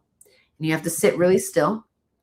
And what the machine does with all the mirror, like crazy orbiting mechanical bits, it is measuring the decay of the magnetic drift. And so as the hydrogen molecules come back into their normal default space where that was already recorded, like an image, right? And then it processes the density of the tissue based on that drift. So the drift density is different between bone tissue, soft tissues, even different kinds of soft tissues. And then you have the machine itself sends that data to crazy processing, computer machine learning processing, the equivalent of AI. Yes, we use AI every day, people. But that is the image, is the differential in the decay and the density of tissues. And that's that 3D image of all the organs and stuff in the body. See, I did not know any of that about it. I just thought it was an elaborate X-ray machine. Yeah. Why can't you have metal jewelry or anything? What happens? Oh, man. Okay. So you can have surgical quality titanium. You can have that. Okay. No iron, nothing magnetic, no magnetic whatever conductivity, because it will rip out of your body, and it could rip out this way or it could rip out that way through you and kill you. People have died. Technicians can't even be in the same room wearing anything. Like people have died, like a piece of furniture that has, iron or whatever in it can lunge at the machine and break it and kill the person inside. Wow. I bet there's a lot of trial and error getting that up and running. Even tattoos react. Like I have a lot of tattoos on my back, and I can feel them warm up like I'm sitting in the sun. Wow. So a butt plug is out of the question with an MRI, I guess. Oh my gosh, that would be the worst. It might as well just be like a person on a pike in front of Vlad's castle at that point. Yeah. Right. That's a perfect example right there. Awesome hand tattoo, by the way. That Thank you. Good. Super painful. Not a great idea. Don't regret it, but wouldn't do it. That's why there's on the other hand. You had mentioned earlier that you are a vivid dreamer. What would you say is the core differences between the dream world and the DMT realms? That is such a hard question. That's what I do. For me, the DMT worlds are very structured in a phenomenological way. You know, I would say that the complete breakthrough experience has a lot in common with it. Where for me personally, a lot of dreams can feel more real than real. They're extremely vivid. I make jokes that, you know, back in the day we were like, oh yeah, 4K, that's fidelity or resolution, whatever. And then, you know, be like, oh, 8K. And then, you know, the number of years ago, I was having a series of really powerful dreams in 2022. And I would joke, I'm like, oh my gosh, this one's 16K. This one is right. This one's like, you know, stereoscopic and 360 and 16K and whatever. But for me, I feel like they have a lot more in common than they do differences. Once you get to a certain level of breaking through, I have a lot of dreams. So I love Tibetan dream yoga. I think it's amazing. They really have an understanding of the dream world, that every layer of consciousness is a part of the greater dream of, you know, the creative fundamental force of the cosmos. And so they think that this is a dream too. They don't really think that this is a waking life. It's just whatever. And for those who are familiar with Om, like the Om symbol is a representation of the different states of consciousness. You know, you have your waking and then dreaming and deep dreamless sleep, and then the little dot is like ultimate reality or whatever. Okay. And Tibetan dream yoga is more about understanding that everything is a part of the dream rather than trying to just manipulate the dream life. Okay. I find it a really interesting practice because it shows you that there's different layers to dreaming, that there's a layer that is more interpersonal and related to our karma from our waking life and our past lives and stuff or whatever, that's us sort of like chop wood, carry water with regarding to our psychological experiences. Mm-hmm. So the dreams you have, you know, remember the quintessential dream, your teeth are falling out, like, oh, you might have financial stuff you're insecure about, or like, oh, you end up at school and like, oh, your clothes are just missing and you're embarrassed or whatever. Just these silly dreams, or like when you wake up and you get ready to go to work and then you find out your alarm just went off and you wake up for real, and you know, you've just put in all that effort and it wasn't real. Yeah. So those would be the sort of just regular transpersonal dreams. And then there's layers where you go into places that are like extra personal, you know, and more like mythic or transpersonal kinds of dreams. And, you know, sometimes I'll have normal dreams, and those are a nice reprieve sometimes, where I'm just like, oh, I just dreamt about my cats, or just dreamt about, you know, some cool party I went to.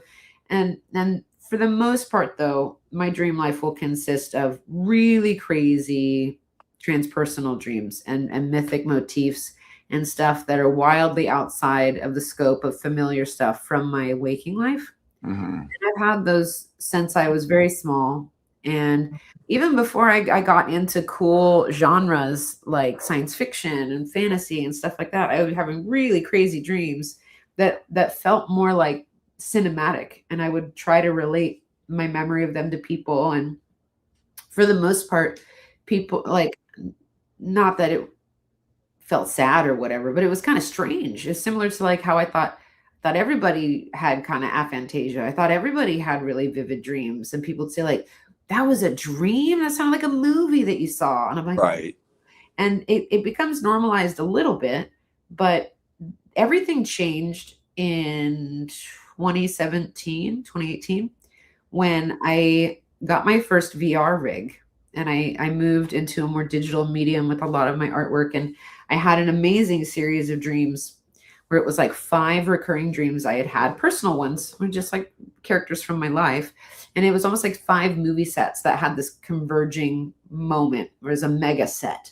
And there was like a Burning Man party. And like, I used to do a lot of performance and like production for events. And so there would be like a show, a music show that I work at. And then it'd be like a birthday party. And then there's these different reoccurring dreams, and it was all one set. And I was in the middle, and I saw this character who, for a lack of a better word, just looked like a handsome fuckboy with like pretty long hair. And I looked at him, and I was like, I don't even want to talk to you. You're just like pretty. You're just like you're gonna be a fuckboy. Uh-huh. But had this amazing device, and it looked like a metal detector. And it was like a metal thing on a pole, and he was shifting it over the ground. And as he shifted it over the ground, it would terraform on like a small scale and make these worlds. And it looked like a game board. And I was really compelled by that process. And I was like, I gotta go ask about it. Yeah. It just let go. And so I was like, waited for a moment when he was like not busy. And I walked up and I was very polite. And I was like, will you show me that? Will you tell me about what that is? And very friendly person, did not have the energy I thought they would.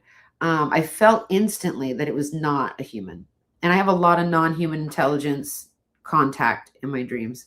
But he had just a normal avatar. He looked like he could be like some French dude or something. And I asked him about it. And rather than directly answer me with words, he proceeded to kind of like psychically review with me a dream I had 2 weeks earlier about being in this like interdimensional war. It's not all love and light, guys, in the spiritual realms. Sometimes you see weird shit. A lot of my friends like get very like Buddha medicine land, beautiful visuals, and they're always surprised why I have like weird, visions that are also kind of like modeled with dark elements. And so it's like this interdimensional war, and he's referring to a dream that you're in the dream, and he's referring you to a previous dream. It was like a movie replay of the dream. And I was like, how does he know about that dream? Yeah. Are you lucid in the second dream? Yes. Okay. Yes. I don't remember if I was lucid in the first one or not. Okay. The one I was recalling, I don't remember if I was lucid or not, but I was lucid in the one with the guy in the metal detector and stuff. Right. So we review this dream, and is an interdimensional war, and I can kind of float around clumsily in the dream. And I remember being tasked with something like taking an artifact up into the atmosphere past a pleroma wall. There's like the walls, or, the spheres and stuff. I was being asked to float up to the very top of this human world and pass an artifact on to someone up the chain. And maybe it was upstairs. But as I float up there, and I'm greeted at the edge by an angel who looks feminine, but I know angels don't have gender, but it looks feminine. It, kind of reminds me of like Tilda Swinton from Constantine or something, beautiful, golden, curly hair, very androgynous. And I'm blown away. I'm like, holy shit, this is not what I necessarily anticipated. And I hand her the thing, and I ask her name, and she says, Samantha. I was like, that is a bizarrely banal name for an angel. Okay. I was like, all right, Samantha. And she told me like, thank you. This is really important. I know that you don't really know exactly what's going on, but you've just done something really important. I couldn't myself, but like, good job. And I felt it. I was just like, you're welcome. It's so beautiful and powerful, but sweet. And I was just like, little tear. I was like, you're welcome. And I clumsily float back down. I'm like, I get like a toddler waddling around. And after that dream recap, I come back and I look at this being, this like handsome French dude with the nice hair. And I'm so confused. And I realized this is heavy. This is really fucking heavy. It was also feel like lightweight gay for saying this, is God. Like that guy was God. And Yeah. it was like an avatar of what I could deal with. It was obviously not a totality. Nobody, you know what I mean? But it was what I could deal with. And Mhm. very quiet person, didn't really have any kind of like big, heavy downloads or whatever. But I just was flabbergasted. And I just look at him and I'm like, whoa, it's you. And he showed me everything else melted away. And he showed me this orb of like metallic golden liquid light. And the communication was like, you can manipulate this gold with your mind. It was like alchemical gold or something. And I try not to turn into a big baby. That's what I mean by like lightweight being gay about it. I talk like a 12-year-old on a playground, and I use that word for that. So don't be offended, people. I think you just gave my audience a new referential to refer to me as that probably stands, lightweight gay. Lightweight gay, low Yeah. key gay. It just means honestly. I noticed that's what low key really means. It just means honestly. Right. But, it was so crazy because I had been using Tilt Brush to do not AI, virtual reality art. So like with a headset and your little hands, right? Tilt Brush, amazing program. It's now called Open Brush as an open source version. Highly recommend anybody with a headset, go buy it. But I'd been working with Tilt Brush at the time. And so it felt very much like that. Totally black background, this golden orb of morphing light liquid. And he communicated to me that like I could manipulate that the same way I manipulate art in Tilt Brush. Interesting. I was stunned. And so I went for it. I was, like I kind of focus on it and it starts changing and moving. Because to have a lucid dream is one thing, but then to be able to start to learn how to manipulate the dream is a totally different ballgame. Yeah. And I remember just absolutely crying out of like joy and happiness and just awe-struck, and it was so deeply profound that I woke myself up out of the dream around that part of the story or experience. And that, I mean, I've had a lot of life-changing experiences and I'm super blessed for that. But that one in particular, it changed my virtual reality practice. It changed my ability to lucid dream. And I directly correlate it with me beginning to work in virtual reality, to me doing reality checks more often. Like I might think, am I awake? Because your brain is doing that constantly, even when you're in virtual reality. But then also like using the same kind of brain architecture that you would to manipulate, a virtual reality painting in a 3D space is very much like being in your mind's eye. And so in a way, it's like artificial hyperphantasia, because in a mind's eye, and normally it's just dark. But then I'm in a VR headset. I very much like to do just a black background but when I start an illustration, because it is like the default substrate of my mind's eye and being able to sort of build from that familiar place. But that same brain architecture translated over to my ability to be lucid. And then that eventually turned into, this is crazy, but I love it. And I'm actually like collecting all of these experiences because I do want to end up writing a book about them at some point. But being enrolled in kind of like a dream academy where there were a bunch of non-human intelligences that are sort of behind the scenes making dreams for people. And I was one of the few human beings that got asked to go to the orientation. And I saw the director of the Dream Academy and I asked him if I could join. And he put me through a series of tests in lucid dreaming before he acquiesced. He was very reluctant to acquiesce. His name was Rashid. And he made me turn into one of those little like hairless Mexican dogs. I can't pronounce their name. It starts with an X. It's really cool. And he was like, do what I do, and then maybe I'll give you a shot. And he turned into one of these dogs, and then he proceeded to like run through the air, like parkour, just like running through the air. And I was like, I got you. Like, I don't care if I'm a tiny human, I got you.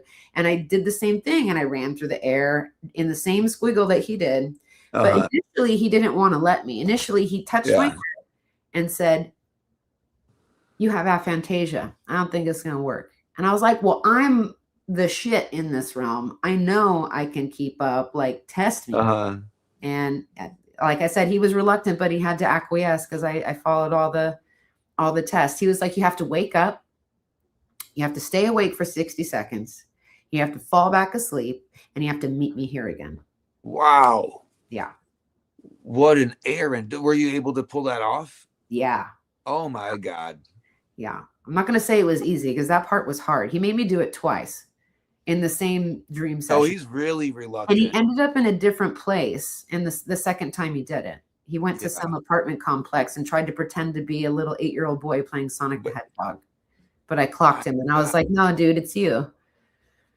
So this is oh, by the way, thank you, Adrian, for clearing that up. She pronounced Zolostrontals. I can't pronounce that either. Yeah. So whatever kind of dog really that is. Charming. They're really cute. Yeah.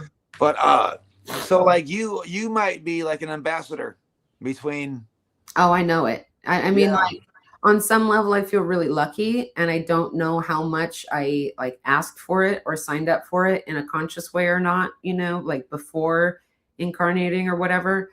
But I am super grateful and blessed and enthusiastic and eager about it, very earnestly, willing to report for duty about that.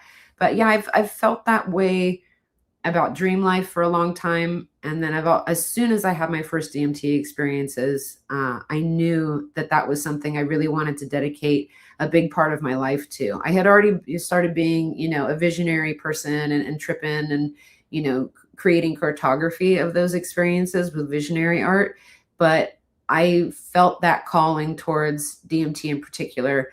And when I had my first set of initial experiences, I felt a really strong urge to sort of cargo cult that experience and bring it back in a way that other people who might not be as, like I said, brave or stubborn or stupid to do those things themselves, that they would still have some way of like witnessing aspects of it. There's obviously no way to one-to-one directly bring every quality about it back. Right. With practice and just allowing myself to focus on that as a niche thing. Of course, there's other things I explore in my art, a lot of dreams, just like other things that are personally interesting, but really giving myself permission because it is super fringe. It was not a topic that many people had any familiarity with back in the day when I first started. And it's only been in the past couple of years, like thanks to folks like, Mr. Rogan and people like yourself, like really digging into the phenomenology of it, that has given that cultural framework to be able to share those kinds of works and have it land with people. Yeah.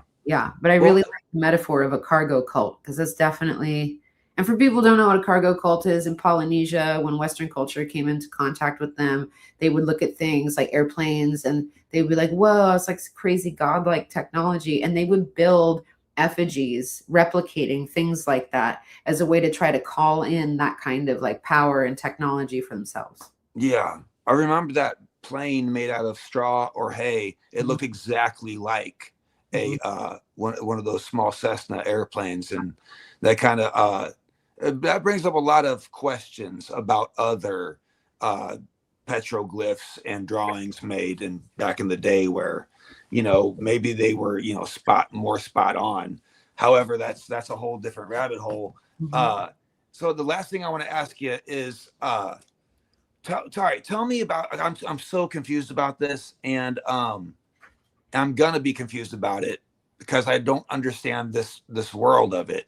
But tell me about the projects that you're doing with the VR and DMT, and so what is the merger there? Like, what's the goal? So the thing that I have, and pardon the garage sound opening sounds, I'm on this side of the house where there's still a lot of I didn't hear it. So one of the things I'm really drawn to about VR is its ability to have a 3D in the round experience for people. Okay. Not only from the artist perspective, where they are sort of like painting their mind's eye into a space that they're inhabiting, but also the ability to share what's essentially a very private, subjective experience with other people. I can paint something like a scene from a dream. I can paint something like a scene from a trip, and then I can take my headset off and put it on a friend's head, and they can instantly be in this same representation of something that, you know, would only ever in previous art forms be at best, you know, maybe a 3D sculpted thing on a computer done with just like a screen and a mouse, which is, I never got into digital art that way. I've always felt too limiting and a total pain in the ass interface wise.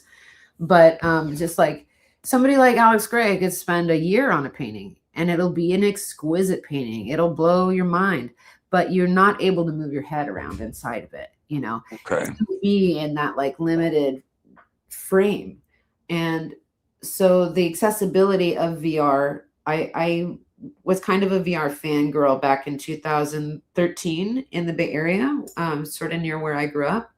And my friends are brilliant. Like I had people working on what they would call the SDK1, the software developer kit for Oculus, the first one. And so I was witnessing the beginning of something totally groundbreaking. You got people like Jaron Lanier, who was creating VR, I want to say in the like late 80s or 90s, but it wasn't accessible yet. And it wasn't until Palmer Luckey that we really had an opportunity to have, you know, millions of people get their hands on a headset.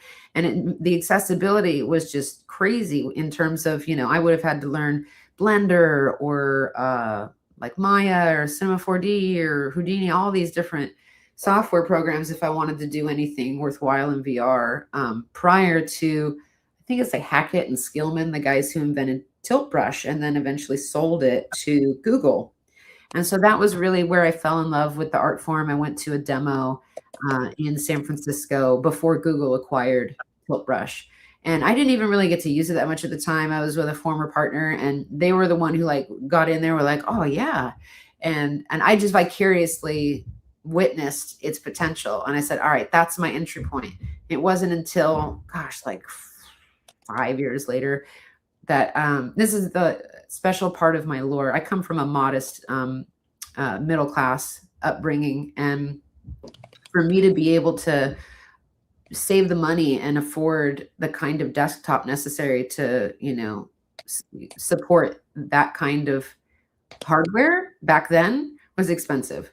And I scrubbed toilets in Airbnbs in Kona, Hawaii, living in a like crumbling cockroach condo. You know, Hawaii is beautiful. Even if you live in a crappy condo for a year or whatever, it's still magical. But we had cockroaches like this big. Wow. And I scrubbed toilets in Airbnbs in my condo, you know, complex for a year. I didn't have any shaved ice. I didn't have any boba. I didn't have any treats. It was like very minimal. You know, I was like living on hamburger patties and rice and, you know, like lime fizzy water. That was it. But at the end of the year, I had enough money to build a rig. And granted, I'm kind of a cave girl. I had a friend help me with that, like a top Microsoft cybersecurity genius. And I was like, how many rigs you build? He's like, I've built like 30. And I'm like, you're my guy. Like, this is my budget. Do you want to build this? And I was like, I'll pay you. And he's like, I don't want your money. I just want to build a rig. Hey, nice. So that was my entry point. And I took a break from it for the past year or two, just working on this project, working on, I took a break from my YouTube channel as well. I had some health issues going on, but I really focused on Substack. I'm going to be compiling an anthology of my Substack articles from the past 2 years, which include a lot of really, I'm going to brag, like really groundbreaking explorations into four-color theorem, which is a mathematical theorem about like color and organization and perception that Andre Gomez Emelson from the Qualia Institute originally brought to my attention through Andrew Gallimore's interview on Jesse Michaels' American Alchemy. Briefly mentioned it, just like boop, boop, a blip. And I looked into it and it was so applicable. So I did a lot of research regarding that and kind of codified it with some of my other observations about that same color theorem, potential, and pareidolia, and other aspects. And in the Substack article, which folks can find, I think it's just dreamseed_VR. What is Substack? Oh, Substack's fantastic. So remember Medium? Now it was like where a place people could write articles and journalistic stuff. It was sort of like an open source website for journalists and writers. Okay. Substack is sort of the latest iteration of that theme. Okay. So I don't really want to call it a social network, even though it has elements of that, but it's a place where independent writers can share their works and have subscriptions and paid subscriptions and followers and that sort of thing. Okay. When I took a break from my YouTube channel, that was the primary place where I put a lot of my research and articles. I see. Okay. Gotcha. It's an amazing place. And there's lots of really talented, heavy hitting, very public figures who also have Substack. So it's a place where you can find highbrow stuff from people like Rupert Sheldrake, you know, Whitley's, is it Whitley or Whitney? Is Whitley. Whitley Strieber or? Yeah, he has a Substack now. Like really? Cool. Yeah. Wow. Okay, I'll have to check that out. That sounds interesting. Yeah. So there's a, like I mentioned before, I'm doing an anthology of my articles from that. I have close to like 70 articles or so. There's a bunch in the pipeline right now that I'm holding on to.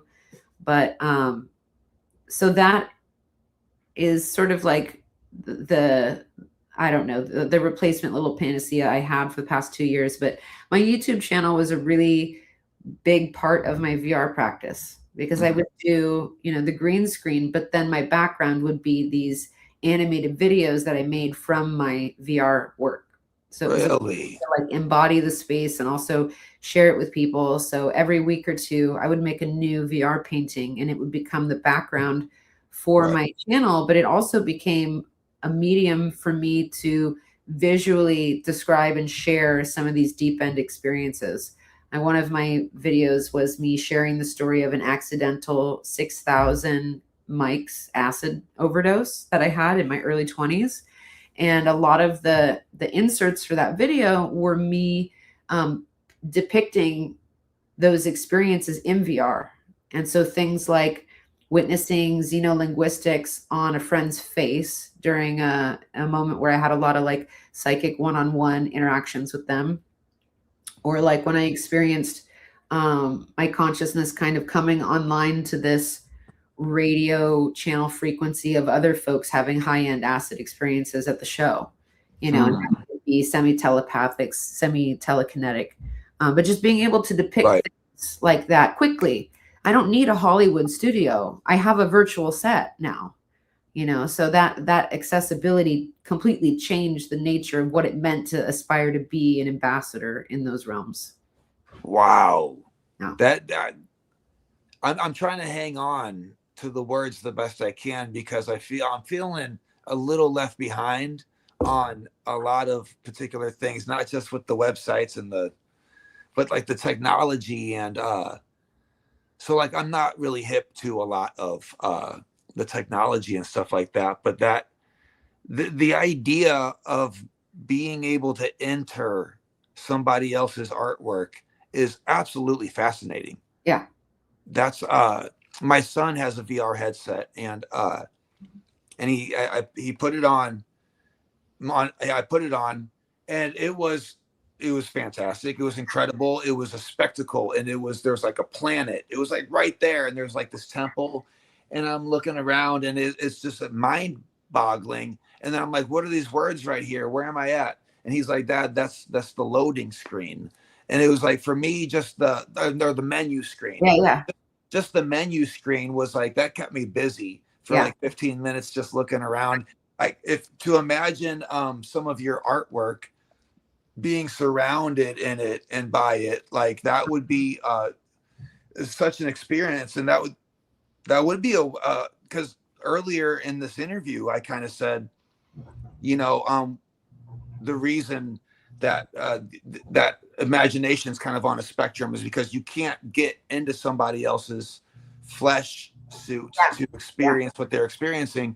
And that's true. But that's what you're describing is possibly the closest anybody will ever get to entering. The beginning too. Right. A very sincere way. It's just the beginning. It has so much amazing potential has so much terrifying, messed up potential. You know, like we're so close to, you know, I feel like we're at some point in the Terminator Matrix timeline for sure. Yeah. But you know, one of the cheesy reasons why I call my channel Dream Seed VR, I don't want to get all verklempt, but it's like a life's mission. It means so much to me. Is like I want there to be breadcrumbs for people out of that matrix someday. I want, because like the beautiful Jaron Lanier said, one of the best parts about VR is when you take off the headset and you go back. And there's this sense of like you get to prototype the reality that you want to manifest, and you get a moment to sketch out. You know, especially as you know, we're little creators. You know, like whatever big, you know, consciousness out there that gave us this gift, gave us the gift of being able to create as well on some level, even though it's like baby version is truncated. Like there's that beautiful, and I mean, I'm a believer in the illusion of free will. I think that on some level, I get to choose what I want for breakfast each day. I get to choose what I put my attention and focus on to collapse that reality for myself and for people around me that I share my life with, and then for me too. And I think that it's such a powerful tool in a like meta-aware way to become better at prototyping the realities that we want to experience. Yeah.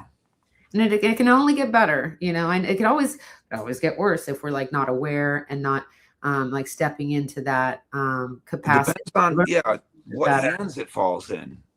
And and it's so important to like if people feel inspired or compelled to just like lead with good example and show the positive ways that it can be done, because there's no going back, whether it's VR, AI, you know, whatever. There's no putting Pandora back in the box. So all the stuff back into her box.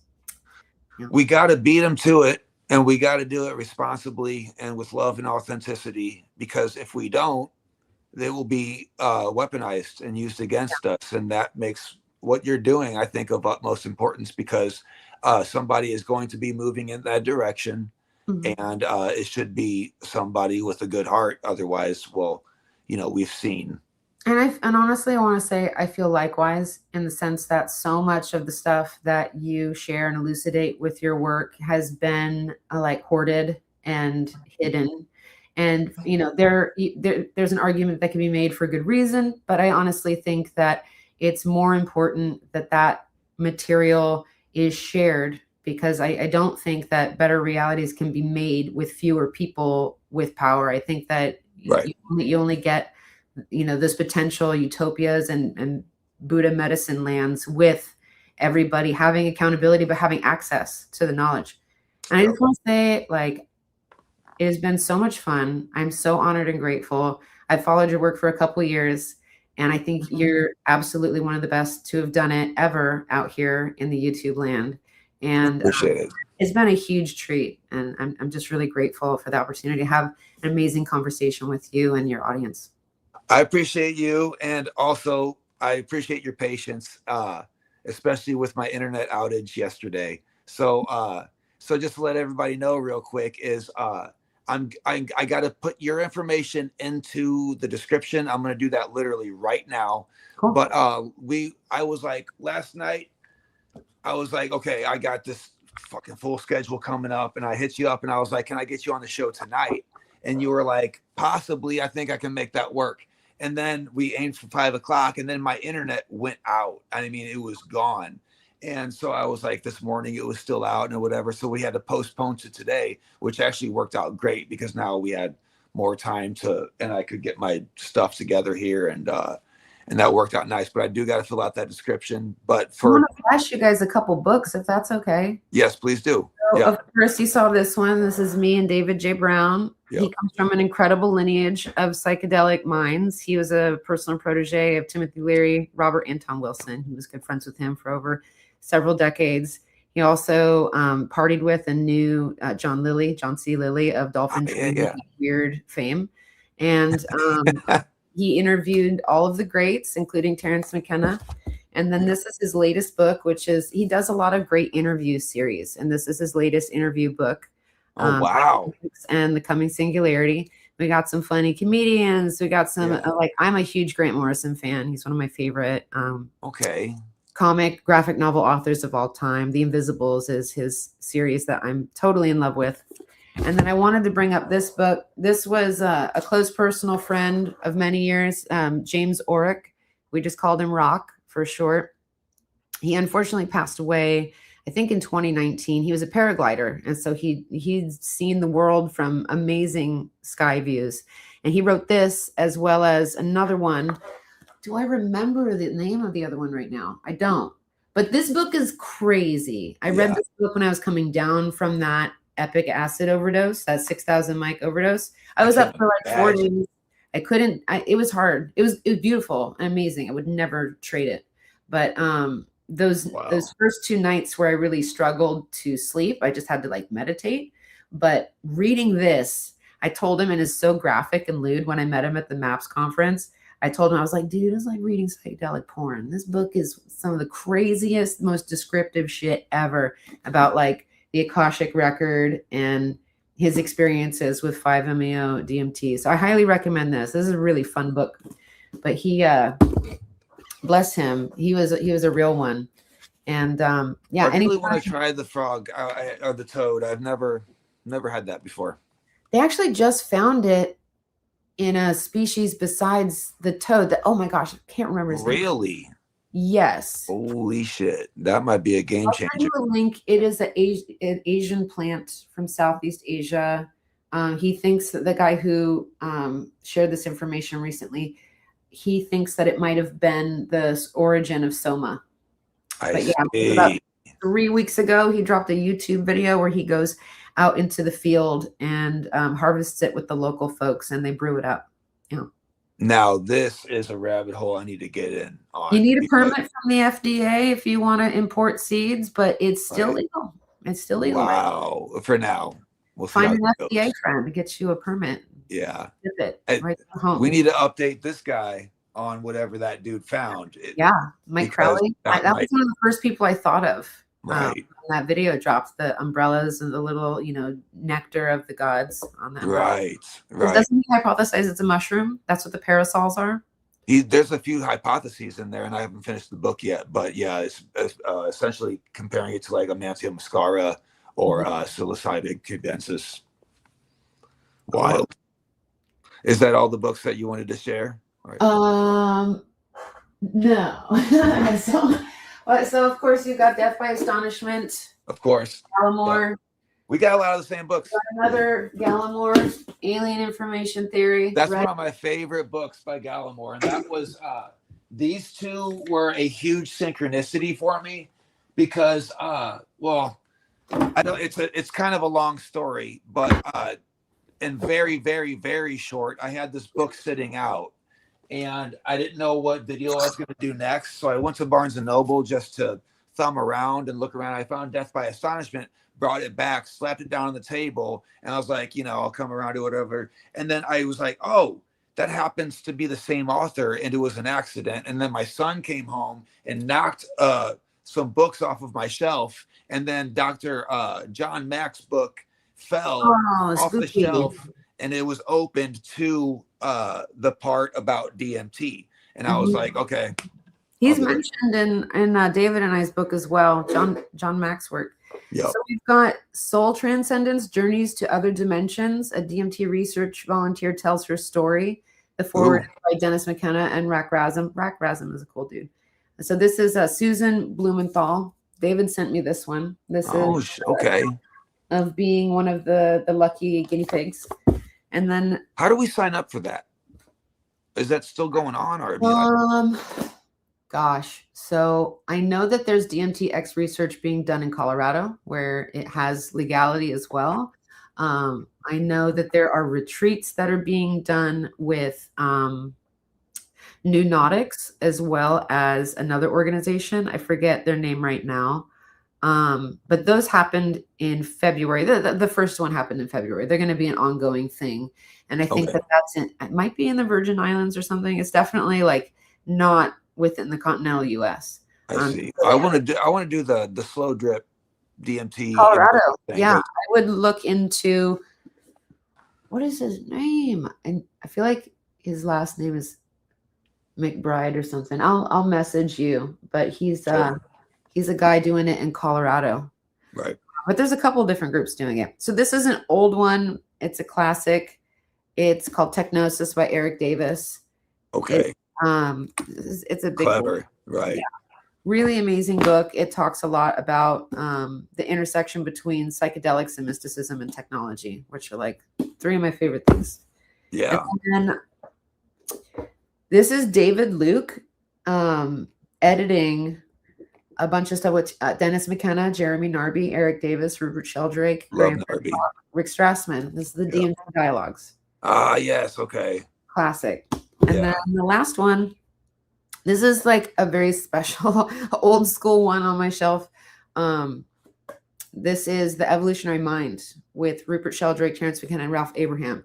I was super blessed to study with Ralph Abraham when I went to school at UCSC. He's an amazing mathematician. He did a lot of chaos mathematics as well as Islamic geometry. And I'm so blessed. Like, I did not personally get this signed because I was a child when Terrence left the world, but I did happen to come across this copy from a friend that's got his signature in it. Nice. I have maybe 2 shelves full of DMT books, but yeah, we just brought a few out to this like little corner office to share with y'all. Yeah, I'm surprised that there's so many. I thought I had all of them, but David keeps me updated with all of them. He's the one who, like, voracious. Every title that comes out about the subject, he gets one. So right. He keeps me updated about the landscape. It's an important subject, and I think that it's one of the few things that will help us walk into a better world. And now I've said this once before recently, but I want to say it again just to get it maybe out in the collective consciousness a little bit. But in this current time period where we are noticing that there are parasitic human beings who are feeding on the rest of us and doing absolutely horrendous things, everyone's screaming things like, lock them all up or publicly execute them and stuff like that. And I can't argue with that. But I think, though, if we want to nip this problem in the bud and make sure it doesn't happen again in the future, we need to study them. We need to study them with science. And the best way to do that, I think, would be like brutal 10 back-to-back ibogaine sessions and then ayahuasca sessions. And I'm talking about like a dozen of them, just back-to-back, and watch their behavior and see. And like literally study and see how that works. Before and after, yeah. Right. I want to know, because that would in a redemption arc, right before. Okay, so I can't disagree either that sometimes the inclination is to just like clean house and make sure those people can't hurt additional people. I do believe that it's really important karmically to offer people a redemption arc if they're willing to put in the work, and it's not just like a acknowledging thing or like, oh, I'm sorry thing. It's about really accountability and transmutation and walking the talk and sincerely participating in the redemption arc. But I think that that's a better way to go about it because it sets a good example. It absolves us of taking on the dirty karma of having to be the people to like ask for the clean house in the brutal way. But yeah, I think it's really important. It's the only way people can really transmute their shadow while still alive is to do that work. But just making it more socially acceptable for people to engage in that work is really important. Absolutely. Yeah. Well, this has been a wonderful chat, and we've been going on for about over 3 hours now, which is rare for me. So we did good, and it was jam-packed. And Sarah, I appreciate your time very much. Guys, if you don't have the illustrated field guide to DMT entities, feel free to go pick one up. It's probably at Barnes & Noble. But it is Barnes & Noble, Amazon, a couple other booksellers, as well as direct from Inner Traditions. And we just submitted all of our materials. That we have a companion oracle deck that's going to be coming out with the book in the next year or so, but we'll have pre-orders through Inner Traditions probably within 6 months or so, maybe less. Yeah. You are a creature of many creative projects. Thank you. I'm very grateful to you, and I appreciate your time. in about a year or so, whether you have a new book coming out or anything like that, or maybe just the Oracle deck, hit me up and let's stay in touch and let's do this again sometime. Sounds great. Well, All thank right. you again. Yep. We'll talk to you later. Bye. Bye.